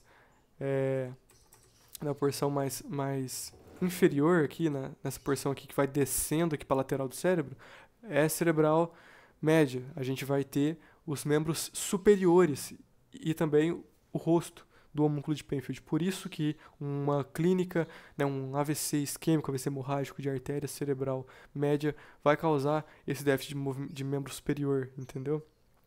Se vocês conseguirem fazer essa se vocês conseguirem fazer essa associação entre o conhecimento do primeiro bimestre e do segundo bimestre, vai fazer muito sentido para vocês, tá? E esse é o território de irrigação de toda a artéria cerebral média, né? Ela irriga realmente uma enorme parte do hemisfério cerebral. E só mais uma coisa que é bom ressaltar, eu falei isso na monitoria prática, mas é bom falar aqui na teórica, né? Déficit de movimentação de membros superiores contralateral, déficit de fala. Déficit de fala vai ser se o AVC for do lado esquerdo, tá? Do hemisfério cerebral esquerdo. No caso, na tomografia é trocado os lados, né? É espelhado, então aqui é o lado esquerdo do paciente e aqui é o lado direito, hemisfério cerebral esquerdo, hemisfério cerebral direito. Então, se o paciente realmente tiver um AVC dessa área aqui, ele vai apresentar déficit de fala, porque vocês vão ver no segundo bimestre que a gente tem do lado esquerdo do cérebro a área de Broca, que também é conhecida como área da fala, tá? Então, se o paciente tiver um AVC de artéria cerebral média do lado esquerdo, ele vai apresentar déficit de fala. Do lado direito, não necessariamente. Ele pode ter o déficit de movimento de membro superior contralateral e tá conseguindo falar, conseguindo compreender a fala dos outros tranquilamente, ok? Vocês vão ver isso bem melhor no segundo bimestre. E aí eu vou repetir tudo que eu falei isso pra vocês. Eu falei desde o primeiro bimestre isso pra vocês, tá? Ó, aqui a gente tem uma arteriografia, né? Bem legal esse tipo de exame, quando a gente consegue ver muita coisa, é bem didático, né? E para diagnóstico também é uma beleza. Diagnóstico de malformação arteriovenosa, diagnóstico de aneurisma, tá? Aqui vocês conseguem identificar cada uma das artérias e dos ramos que eu expliquei. Eu vou passar direto aqui só para a gente não perder muito tempo. Vamos já para a parte do sistema venoso, que é mais rapidinho, tá? Olha só. Sistema venoso. A gente tem os seios venosos, né? Deixa eu só ver uma coisa aqui, gente. Só uma coisinha. Tá transmitindo ainda? Tá, né? Beleza. É porque eu lembrava que antigamente parece que o Meet ele só dava 1 hora de duração, depois a reunião acabava, tinha que abrir de novo. Mas, por enquanto, não apareceu nenhum aviso aqui pra mim de que a reunião vai acabar. Tudo tranquilo. Então vamos dar continuidade aqui. Sistema venoso, né? O sistema venoso do cérebro é composto majoritariamente pelos seios venosos. A gente tem as veias cerebrais também, veia de Labé, veia de Trolar, só que não são muito relevantes aqui para este momento, então eu não vou, como isso aqui é só uma revisão, eu não vou me estender tanto nisso. Vou falar mais dos seios mesmo. A gente tem seio sagital superior, que é esse aqui que cobre toda essa porção aqui da calota craniana. Seio sagital inferior vai estar aqui por baixo, ó. Vou mostrar nessa imagem aqui, ó. Esse aqui, ó, meu cursor, seio sagital inferior. Seio sagital inferior, a gente cai no seio reto, tá? Seio reto. Seio sigmoide, tá? Muita gente confundiu o seio sigmoide com o seio transverso antes da prova. Estavam vindo me perguntar qual que era qual, porque tinha um roteiro que estava trocado, né? O seio sigmoide com o seio transverso. O sigmoide, turma, ele faz tipo um S, ele é meio tortuoso, ó. Por isso que ele chama sigmoide, ó. Tortuoso, assim, parece um S. O seio transverso, ele já vem na transversal aqui, ó. Ele vem na transversal e em relação aos outros seios, tá? E aqui bem no meinho aqui, ó, onde cai seio reto, cai seio sagital superior, cai seio transverso e cai também até o seio occipital, a gente vai ter a confluência dos seios, tá? Confluência dos seios é onde vai confluir todos os seios, tá? É o ponto de interseção entre todos eles, ok? Bem tranquilo. A gente não tem muita clínica associada a seio, tá? Pelo menos não que eu me lembre, tá bom? Tanto que numa cirurgia, toda vez que você vai abrir a calota craniana do paciente para fazer uma cirurgia, você sempre tem que abrir onde não tem seio, você não pode lesar seio, tá? Por isso que naquela última foto da primeira aula do Renato, ele mostra uma foto de um crânio aberto, né? E ele fala que aquilo lá provavelmente é de uma autópsia de um paciente que teve meningite, porque não se abre o crânio daquela forma porque causa lesão de seio, né? Lesa seio. Tá? Então, em cirurgias, sempre o acesso nas cirurgias, nas neurocirurgias, sempre é feito por áreas que não lesam seio. Tá? Agora, a importância clínica, né? Olha, a importância clínica é bem tranquila das artérias, né? O paciente ele pode ter o quê? Ele pode ter um AVC isquêmico, um AVC hemorrágico, ele pode ter um aneurisma, né? O aneurisma vai ser quando a gente tiver essa formação aqui, ó, essa formação, essa bola aqui, essa dilatação em alguma artéria. No caso aqui é um aneurisma de topo de basilar, tá? Vocês conseguem ver aqui a artéria vertebral, tá? Por que a gente não vê a outra artéria vertebral? Porque o contraste, que é o que dá cor a essas artérias aqui, ela foi inserido de um lado, tá? Então, assim, foi inserido de um lado, o contraste vai fluir por uma artéria vertebral, pela outra não vai ter contraste, a gente não vai conseguir ver a outra artéria vertebral aqui. Mas a gente consegue ver a artéria vertebral aqui, aqui seria onde ela se juntaria com a outra vertebral para formar a basilar aqui, e chegando aqui no topo da basilar, esse aneurisma aqui, beleza?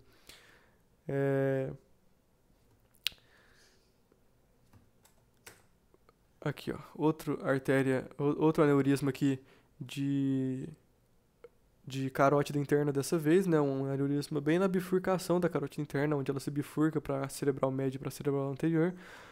né? E outra coisa que dá pra ver muito bem a região da irrigação das artérias é, do sistema carotídeo por essa imagem, né? Olha aqui, ó. Vocês veem que a artéria cerebral anterior, ela sai da carótida interna, vem aqui pra frente, sobe e vai lá pra trás, tá vendo? Faz tipo um moicano, que eu falei. Enquanto a cerebral média vai bem pra lateral aqui, ó. Tá? E o aneurisma aqui de bifurcação, né? E o que acontece? O aneurisma é só quando ele rompe? Não é. Aqui a gente já tem aneurisma aqui, tá? Isso aqui já é um aneurisma. O que ele não pode acontecer é romper. Por isso que é uma cirurgia de emergência, de urgência, porque esse aneurisma, o risco dele romper é alto e se ele romper, aí ele vai ter o extravasamento de sangue, o sangue vai acabar irritando alguns nervos, pode causar algumas neuralgias, é, e vai aumentar a pressão intracraniana, vai dar dor de cabeça, enfim. E aí, sem contar que aí vai começar a ter o extravasamento de sangue, né? Então, por isso é uma cirurgia de urgência, tá? Caso esse aneurisma rompa. Aqui a gente tem, por meio de AVCs isquêmicos, o território de cada artéria. Olha só que legal, ao invés de estar coloridinho, a gente tem exemplos reais aqui de AVC, né? Olha só, então, aqui, vocês me dizem que aqui é o AVC, aqui o paciente teve um AVC de qual artéria? De cerebral média, né? A porção lateral aqui do hemisfério cerebral. Aqui, nessa porção posterior aqui, lobo occipital, que é a artéria que é responsável por irrigar essa parte? A artéria cerebral posterior, né? Nessa porção anterior aqui, ó, artéria cerebral anterior. Só que, eu já falei, ela irriga só essa partezinha aqui?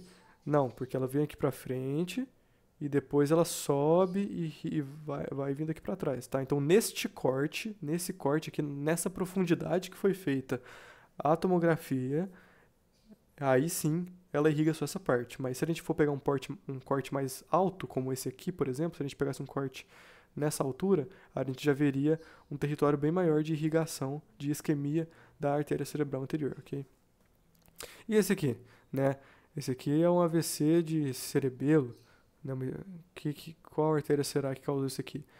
Dado a altura do corte, tá? Dado a altura do corte, a gente consegue ver que é mais na porção basal do cerebelo, tá? Na porção basal.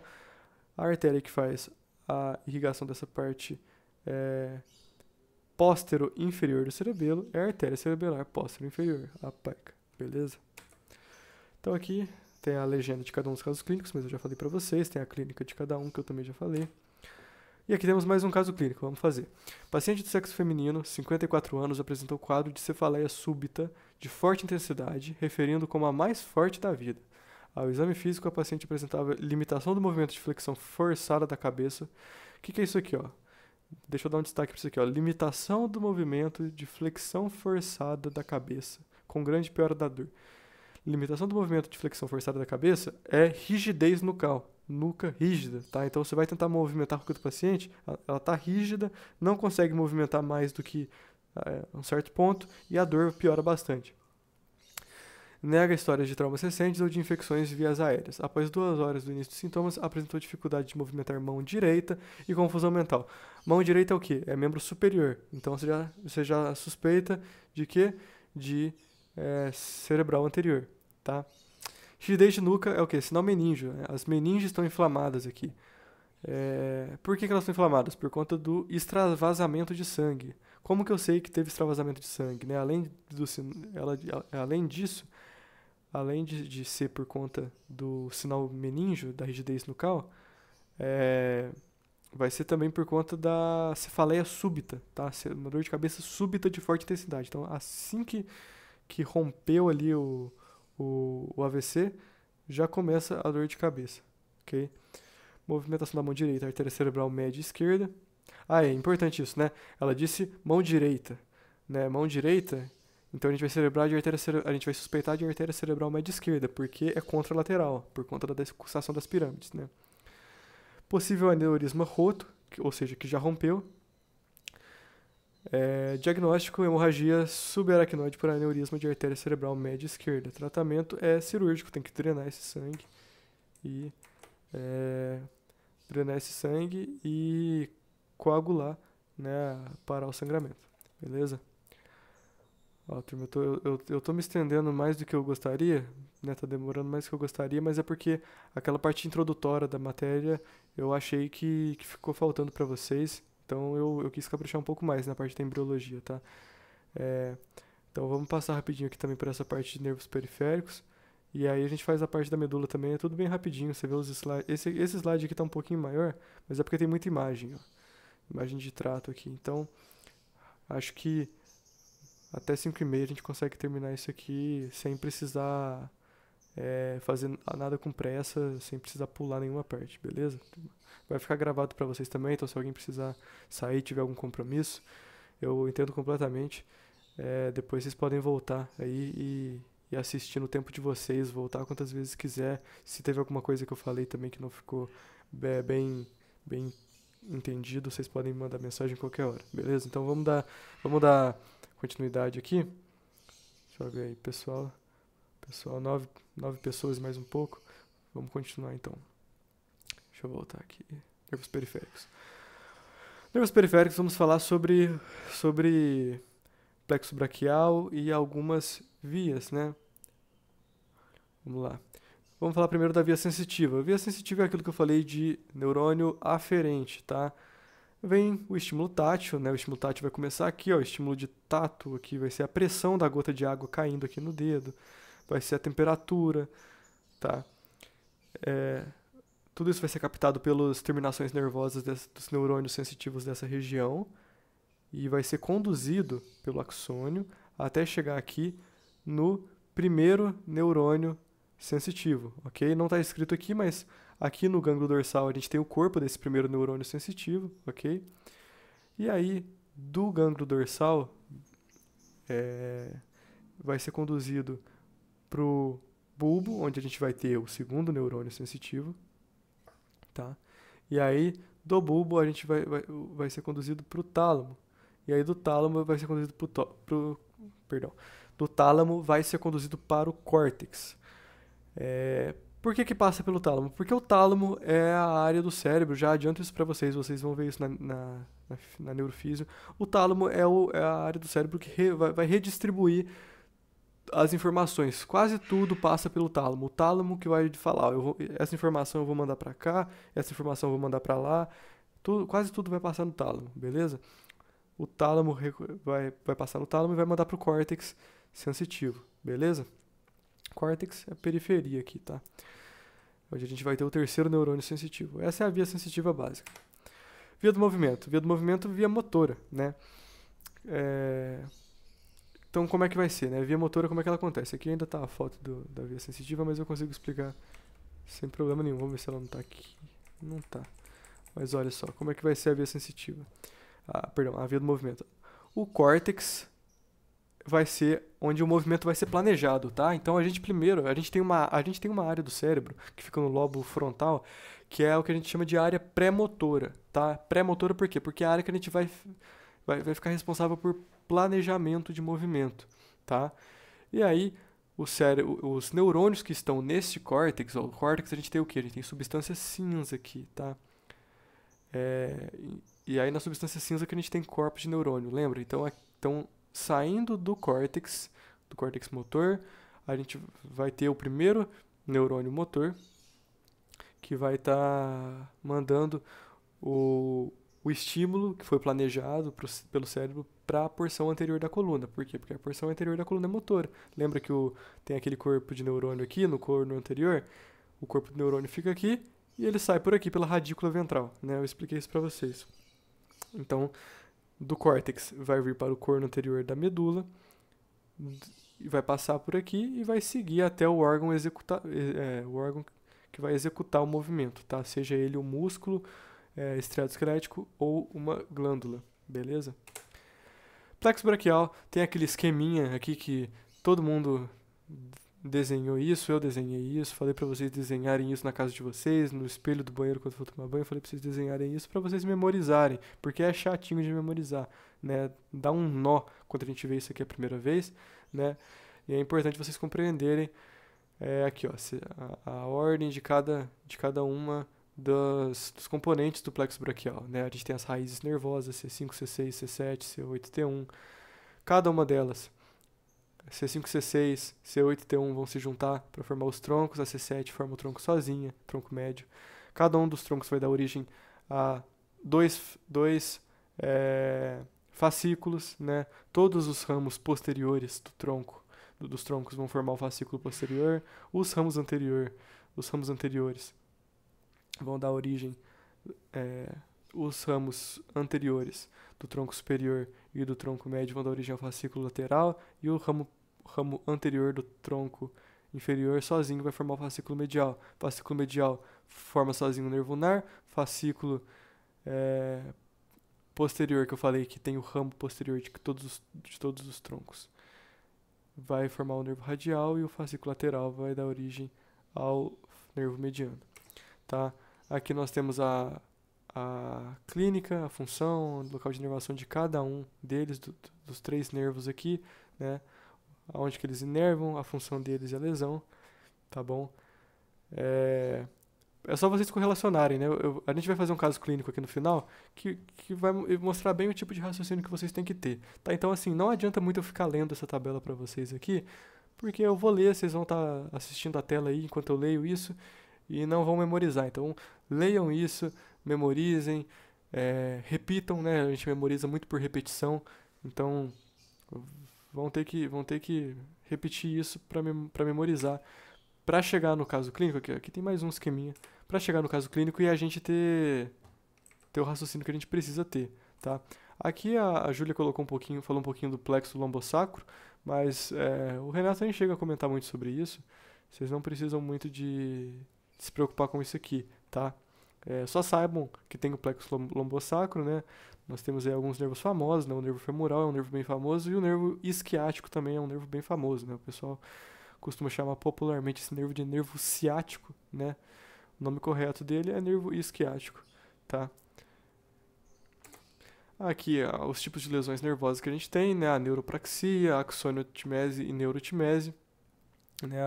A neuropraxia é quando a gente começa a ficar com a mão dormente. A gente apoia às vezes para dormir, a gente apoia para ler alguma coisa, para fazer alguma coisa, a gente começa a perceber algum membro nosso ficando doente, é porque a gente está comprimindo esse axônio, e aí está tendo uma diminuição do fluxo axoplasmático, né? Então, ou seja, o plasma que corre ali dentro do axônio, que vai transmitir os impulsos nervosos, por conta dessa compressão, o fluxo está sendo comprometido, tá?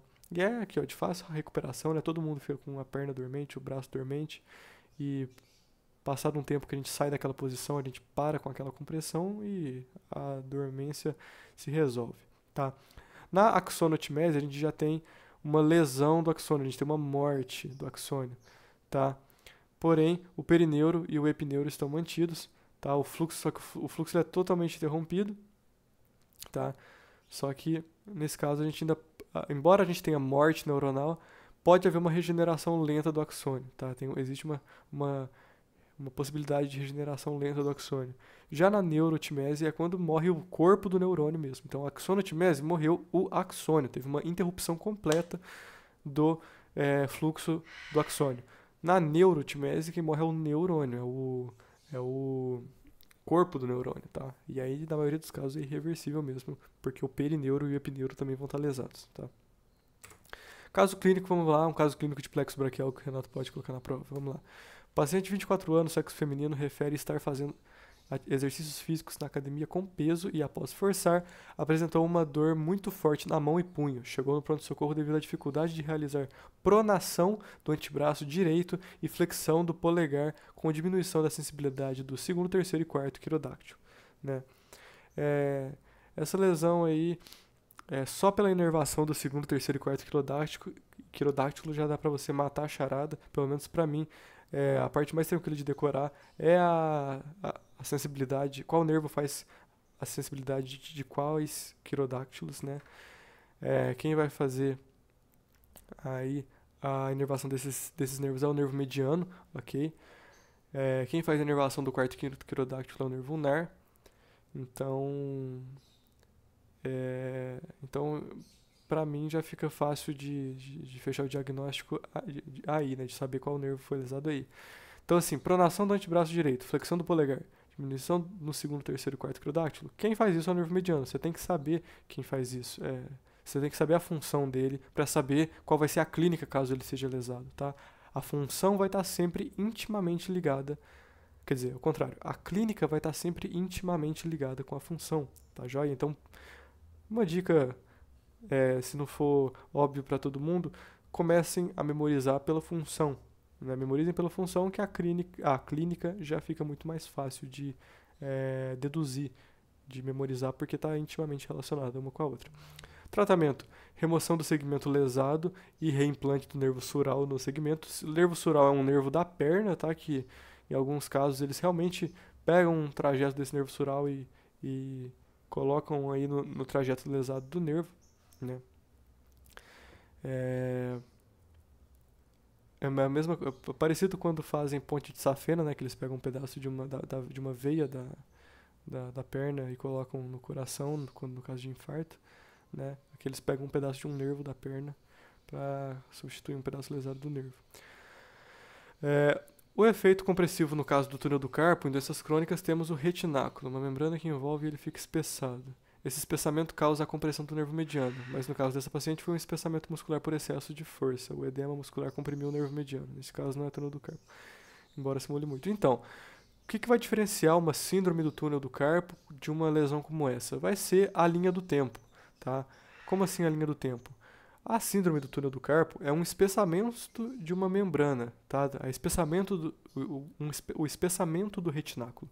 Vocês acham que isso é uma coisa que acontece de uma hora para outra? Não. É uma coisa que é uma coisa crônica, tá? É uma coisa que acontece ao longo de meses, tá? Meses. Então, é a pessoa que começa a trabalhar muito, fazer movimentos repetitivos ali, algo do tipo, vai causar o espessamento desse retináculo. Tá? E aí esse espessamento vai lentamente começar a comprimir o nervo e causar dores. Agora, aqui no caso foi na academia, fez muita força, usou uma carga pesada demais. Quando a gente faz muita força, o nosso corpo ele direciona o sangue para aquele músculo. E aí, no caso que ela fez tanta força, o corpo direcionou tanto sangue para aquele músculo para dar conta da força que ela estava precisando fazer, que causou um edema, um inchaço, tá? Um inchaço muscular. Um edema muscular grande que comprimiu esse nervo rapidamente, né? Um edema pode sim ser agudo, se formar de forma rápida, tá? Tá certo?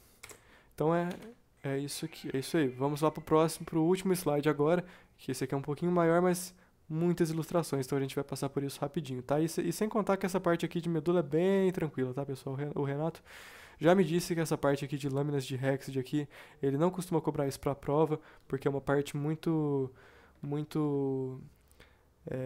seria desnecessária, sabe? Porque isso aqui na prática não tem tanta utilidade, tá? Na prática mesmo.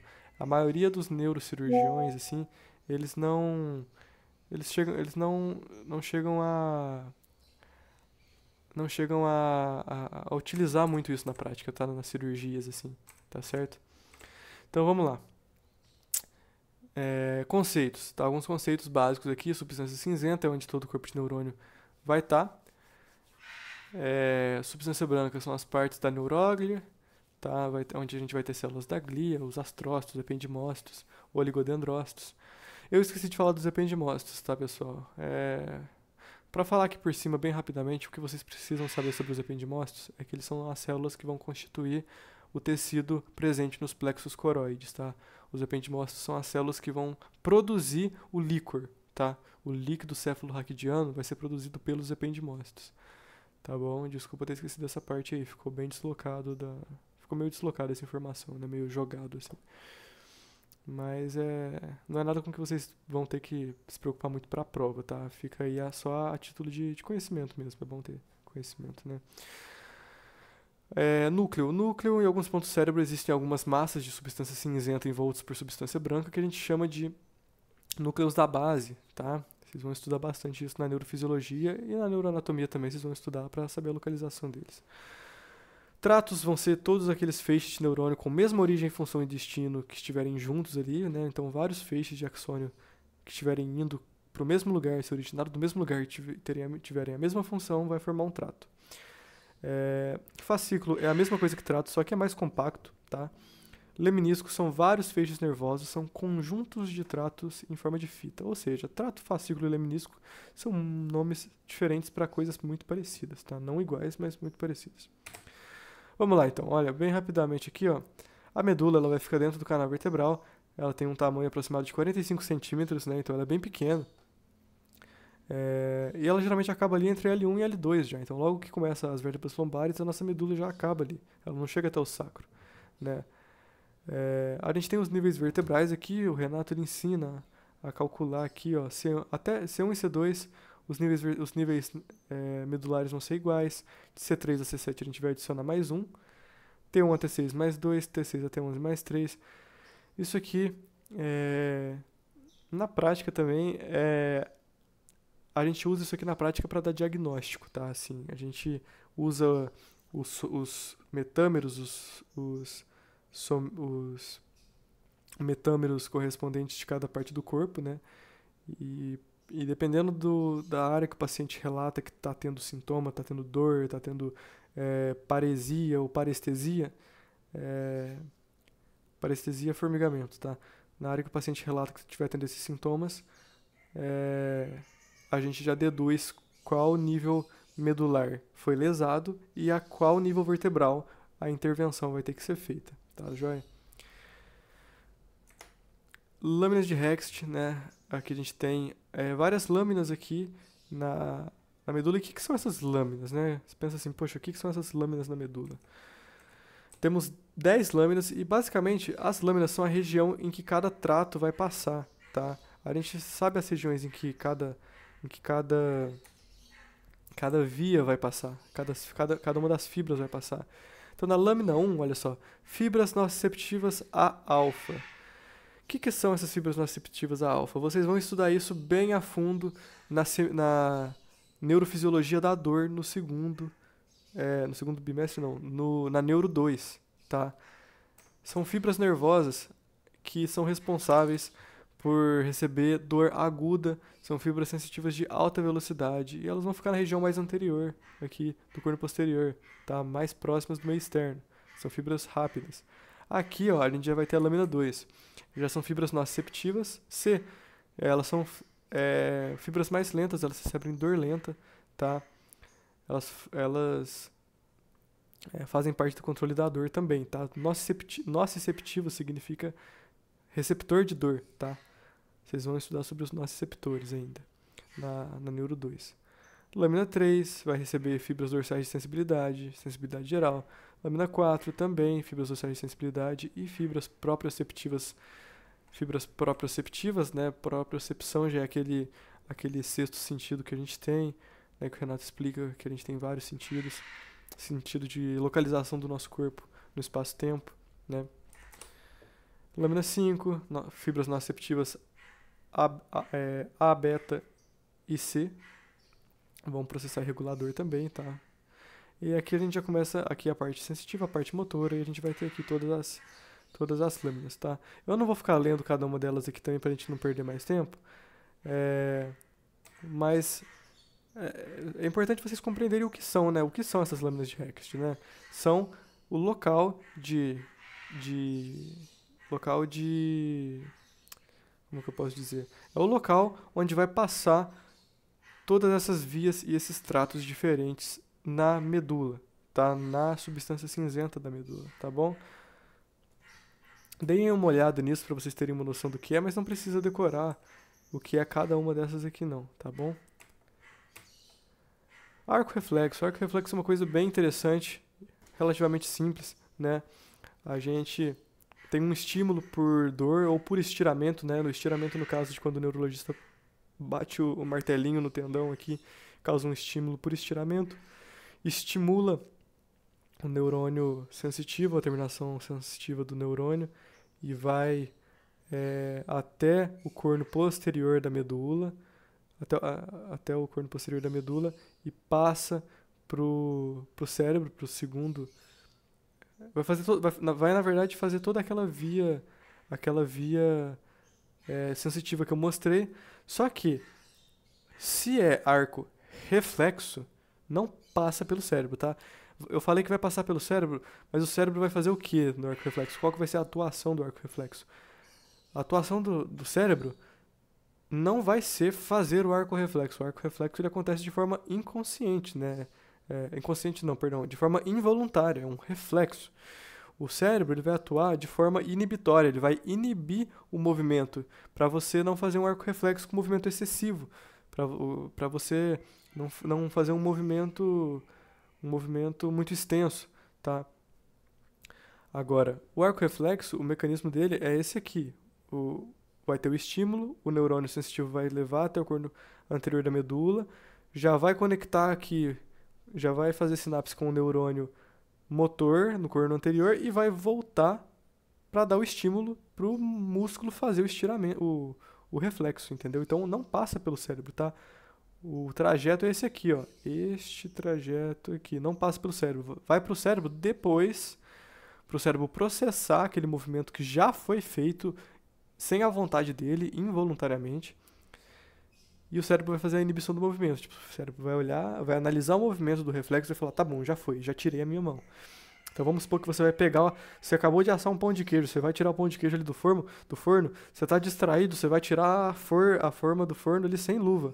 Você mete a mão naquilo ali, tá quente, você nem pensa, você já tira a mão na hora. Você vai pensar, depois que você já tirou a mão, você pensa, beleza, já tirei a mão, eu não preciso de levar meu braço até lá atrás, assim, porque eu já tirei minha mão daqui, já não estou mais encostando a mão na forma quente, entendeu? Então a atuação do cérebro vai ser inibitória. E aí, o que isso ajuda pra gente? Isso é interessante para a clínica, olha só. Em lesões de primeiro neurônio motor, a gente vai ter uma hiperreflexia, tá? Por quê? Porque o primeiro neurônio motor, ele tá onde? Ele tá no córtex, porque o movimento, ele sai da onde? O movimento, eu falei para vocês que o movimento normal, os movimentos que a gente faz, a gente tem que planejar, a gente pensa no movimento que a gente vai fazer e depois manda o movimento para o músculo executar. Só que, então, a gente pensa no movimento e a gente manda o estímulo nervoso do movimento. Ele sai da onde? Ele sai do córtex. Então, o primeiro neurônio motor tá lá. Então, em caso de lesão de primeiro neurônio motor, a gente vai ter hiperreflexia. Por quê? Porque se a gente está com o primeiro neurônio motor lesado, o paciente não vai ter aquilo de inibir o reflexo, inibir o movimento. Então, vai acontecer o arco reflexo de tirar a mão do fogo, por exemplo, só que ele vai tirar a mão assim, ele não vai só tirar a mão, ele vai tirar a mão e jogar a mão dele lá para trás, ele vai jogar o braço dele inteiro lá para trás. Vai ser uma coisa exagerada, entendeu? Porque o cérebro não conseguiu inibir esse reflexo por causa da lesão do primeiro neurônio motor, tá?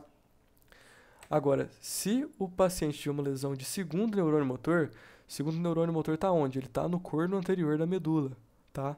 Aí ele vai ter uma hiporreflexia, porque eu falei que deixa eu mostrar aqui aqui, ó. Vamos pegar aqui. Arco reflexo. A gente pode até pegar no Ângelo Machado aqui também, mas a gente dá um Google aqui é mais rápido, olha só. O mecanismo do arco reflexo, o mecanismo primitivo do arco reflexo é esse aqui, ó. Pera aí, essa imagem não está numa qualidade muito boa. Vamos pegar essa aqui é famosa. Martelinho do neurologista aqui, estiramento, receptor sensitivo, veio aqui, chegou aqui no corno posterior, no gânglio dorsal, corno posterior da medula, já faz sinapse com o neurônio motor e já ativa aqui direto, o neurônio motor já manda o músculo estirar para você levantar a perna. E aí depois disso, enquanto você já está fazendo o movimento, que isso chega no cérebro. Se eu tenho uma lesão no cérebro, como eu falei, no primeiro neurônio motor, eu vou fazer esse movimento aqui de levantar a perna de forma exacerbada. Se eu tenho uma lesão no segundo neurônio motor, o segundo neurônio motor é esse aqui, ó. Este é o segundo neurônio motor, esse verdinho aqui. Tá na medula, no corno anterior da medula. Se eu tiver uma lesão aqui, eu vou ter uma hiporreflexia, porque aí o reflexo não vai ser feito. Vai ter o estímulo, vai passar por aqui, vai chegar aqui, tem lesão. Lesão, não veio pra cá e fez o reflexo. Então o que vai chegar primeiro no cérebro? Vai chegar primeiro no cérebro antes de fazer o reflexo. Então você vai tentar fazer um reflexo no paciente, ele vai apresentar ou hiporreflexia, tá? Um reflexo muito pequeno, ou arreflexia, não vai ter reflexo nenhum.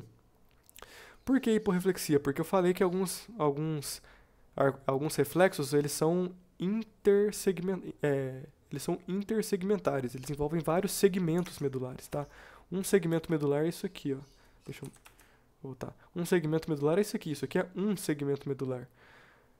Se a gente quiser ver mais segmentos medulares para mostrar para vocês, por exemplo, vamos pegar aqui, ó, interneurônio. Aí a gente já entra naquilo de interneurônio que eu falei, ó. Vou entrar aqui, ó. Aqui, ó, a gente tá tendo vários segmentos medulares, tá vendo? Ó? Um neurônio vai comunicar com o outro lá de baixo para fazer o reflexo. E a gente tem isso, tá? Só que aí, se lesou um neurônio motor só de um segmento, às vezes vai ter um pouco de reflexo ainda, por isso hiporreflexia. Agora, se for um reflexo intrasegmentar, que envolve só um segmento, aí ele vai ter uma arreflexia, beleza? Vamos continuar aqui. Fascículo grácil cuneiforme também bem rapidinho de explicar, ó. Fascículo grácil para membros inferiores, né? É só lembrar do músculo grácil que a gente tem aqui na perna e lembrar que o fascículo grácil ele é medial, assim como o músculo grácil. O músculo grácil também é um músculo que fica na região medial aqui da perna, tá? O fascículo cuneiforme é membros superiores, ok? A função de ambos os dois é propriocepção vibratória, propriocepção consciente, sensibilidade, aqui, ó. Sensibilidade fina e vibratória, tá? Eles têm nomes diferentes porque ele tem origens diferentes, mas o mesmo destino. Tem funções iguais também, mas as origens são diferentes, por isso eles não são o mesmo fascículo, tá? O grácil tem origem pós-T6, cuida dos membros inferiores, né? Responsável pelos membros inferiores, e o cuneiforme de C1 a T5 e cuida dos membros superiores, beleza? Todos vão para o bulbo, né? Onde a gente tem o tubérculo grácil e o tubérculo cuneiforme, que eu cobrei de alguns aí na prova, beleza? Na prova prática. Trajetos fascículo grácil e cuneiforme, tá? Aqui temos o trajeto deles, ó. Todos vão vir do respectivo membro superior ou inferior, vão ascender aqui pela medula, vão cruzar aqui, vão cruzar até o bulbo. Eles vão até o bulbo no tubérculo grácil e cuneiforme aqui, ó, núcleo. Não sei se está escrito núcleo ou tubérculo aqui, mas o tubérculo é onde tá o núcleo, tá? O tubérculo é a protuberância onde está o núcleo. Vão ascender até o seu núcleo, que fica no bulbo, vão cruzar e vão para onde? Para o tálamo, que eu falei que tudo vai para o tálamo, beleza? Mais especificamente para o núcleo ventro-póstero-lateral do tálamo. Vocês vão estudar esse núcleo na Neuro 2, beleza? Os vários núcleos do tálamo. Uma área importantíssima, muito legal do cérebro. Trato espinotalâmico lateral e trato espinotalâmico anterior, né? O trato espinotalâmico é um dos mais famosos que a gente tem aí, junto aí com o córtico espinal, né? As funções deles. É bom vocês saberem as funções desses tratos, porque não são muitos, tá? E o Renato, ele dá a sintomatologia de paciente em caso clínico e pergunta qual trato foi lesado. Então, estudem esses tratos, estudem lemniscos e estudem fascículo grácil cuneiforme, ok? Que o Renato pode dar caso clínico de paciente, dar os sintomas e perguntar onde foi a lesão, certo? Então, a função do trato espinotalâmico anterior é tato grosso e pressão, o lateral é dor e temperatura. É a memorização meio chata disso aí? Não tem muito, não é muito visível, não é muito palpável, é uma coisa que você lê e você tem que memorizar. Mas pelo menos não são muitos tratos que são cobrados, tá? Espinotalâmico lateral e anterior, a gente vai ter o trajeto de todos eles aqui, é um trajeto bem similar, tá? Vão subir pela medula, passar pelo gânglio posterior aqui do corno posterior da medula, subir até o bulbo, onde eles vão cruzar. Muitos desses tratos vão cruzar no bulbo, tá? E vão para o tálamo e vão para o córtex. Trato espinotalâmico lateral e espinotalâmico anterior são, como eu disse, tratos diferentes, porque eles têm funções diferentes, mas têm a mesma origem e mesmo destino. Tá? A origem deles é o corno posterior, porque eles são tratos sensitivos. Então, assim, uma coisa que ajuda você a memorizar a função, para falar a verdade, você pode pensar assim, ó, se é um trato que passa no trajeto dele tem corno posterior, ele vai ser um trato sensitivo. Se ele vier pelo corno anterior aqui, é porque ele é um trato motor, certo? Isso já facilita bastante. Trato espinocerebelar anterior e posterior. Mesmo trato, porém trajetos distintos. Função: levar informação da propriocepção inconsciente para o cerebelo. O cerebelo não está relacionado ao nosso equilíbrio? Lesões de cerebelo, isquemias de artérias que irrigam o cerebelo não estão relacionadas ao nosso... não causam desequilíbrio. Por quê que causam desequilíbrio? Porque o cerebelo está intimamente ligado com a nossa propriocepção inconsciente, tá? Propriocepção, como eu falei, é a consciência da nossa localização no ambiente que a gente está, certo? Assim, inconscientemente você sabe onde o seu pé está. Você não estava lembrando do seu pé antes de eu falar dele, mas você inconscientemente sabia que seu pé estava aí encostado no chão ou no tapete, enfim. Sabe? Você não sabia, nossa, onde que está meu pé? Ele está, sabe? Você é inconsciente, é propriocepção inconsciente. Você sabe o quão perto da parede ele está, se ele está perto da parede ou não. Enfim, isso tudo de forma inconsciente. Isso é a propriocepção, né? E o cerebelo está responsável por isso. Então, o trato espinocerebelar, tanto o anterior quanto o posterior, vai ter a função de levar esse tipo de informação para o cerebelo. Trajeto aqui dos tratos, ó. Chega no corno posterior, entra e faz sinapse com os neurônios, ó. Um neurônio vai seguir do mesmo lado e sobe até o cerebelo daquele lado. E esse vai ser o espino cerebelar posterior. O outro neurônio vai cruzar na medula e subir contralateral até a ponte e depois descruzar. E esse é o espino cerebelar anterior. Então, o espino cerebelar anterior, ele cruza na medula e depois descruza, tá? O espino cerebelar posterior, não. Ele vai subir daquele mesmo lado e vai... um sobe daquele mesmo lado, o outro cruza e depois descruza, entendeu? O posterior sobe do mesmo lado e vai para o cerebelo. O outro, ele chega na medula, cruza lá e depois descruza e vai para o cerebelo. Trato córtico espinal lateral é um dos mais famosos também, né? Esse já vai gerar perda de movimentação.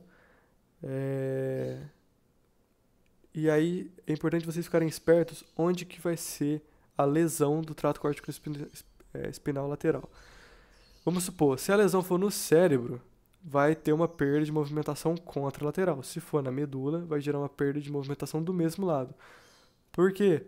Por causa da decussação das pirâmides, certo? Então, se a lesão for no cérebro, vai ser antes de cruzar, porque é uma via eferente, né, uma via motora. Então, vai ser antes de cruzar na decussação das pirâmides. Então, vai ser contralateral. Se for na medula, já vai ter cruzado, então vai ser para o mesmo lado dos sintomas, tá? Então, aqui o trajeto dele vem lá do córtex cerebral, primeiro neurônio motor,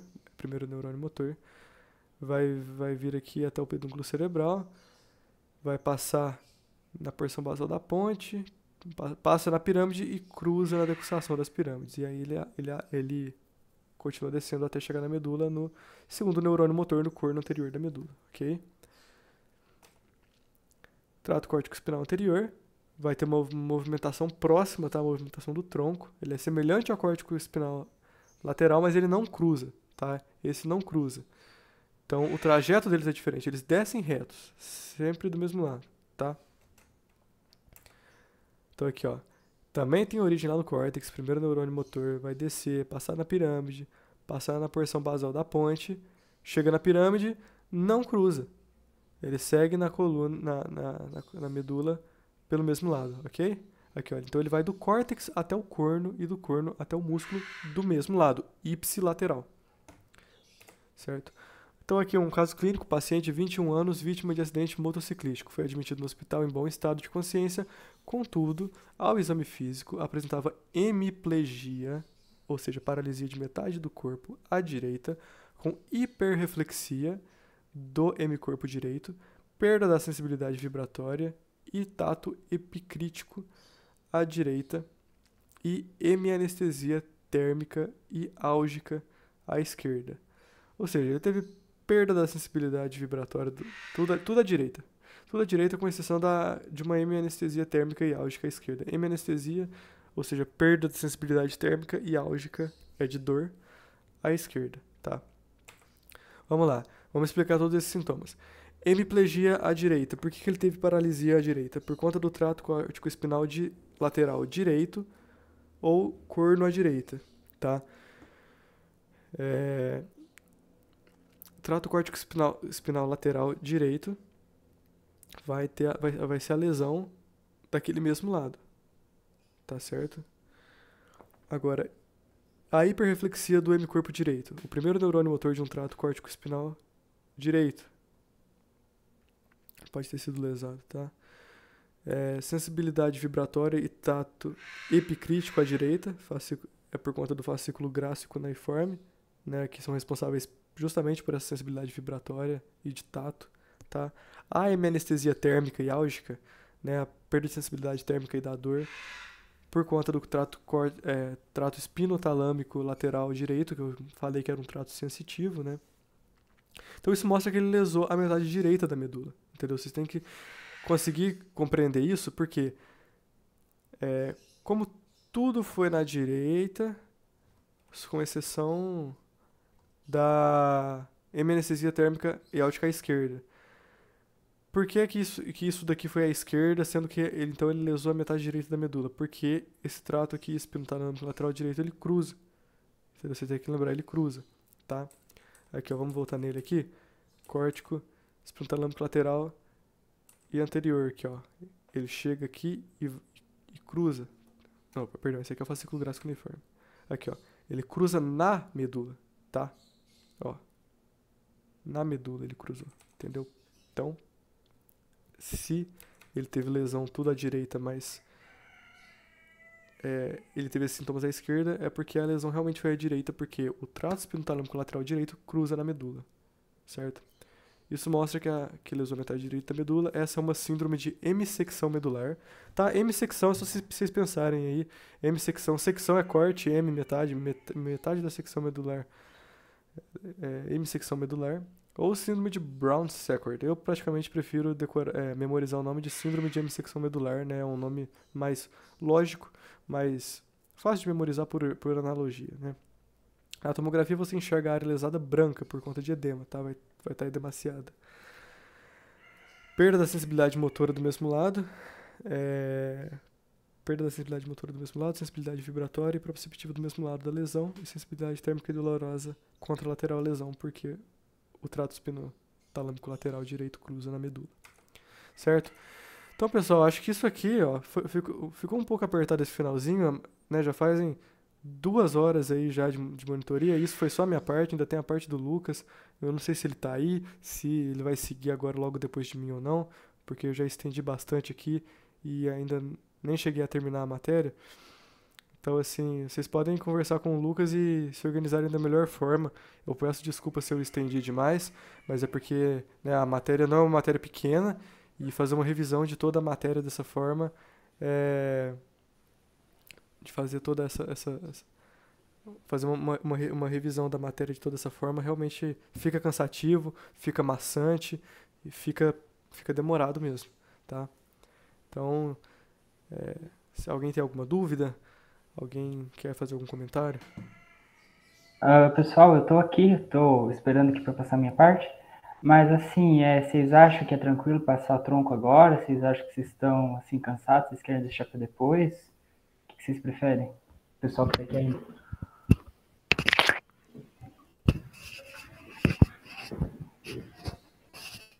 É só um tema, né? Na verdade, o Nicolas passou 4 temas e esse tema aqui do tronco encefálico, que foi a última aula de vocês, eu peguei para falar.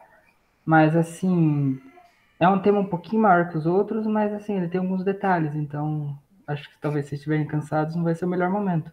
Mas assim, também não vai demorar tanto, tipo, acho que uns 20, 30 minutos dá para passar ele. Ele Então, é um tema mais é um tema denso, né? Olha, pessoal, se alguém tiver interesse em acessar os livros aqui do Drive, eu recomendo, viu? Tem muitos livros bons aqui no Drive, tá? Eu usei bastante imagem daqui nos slides.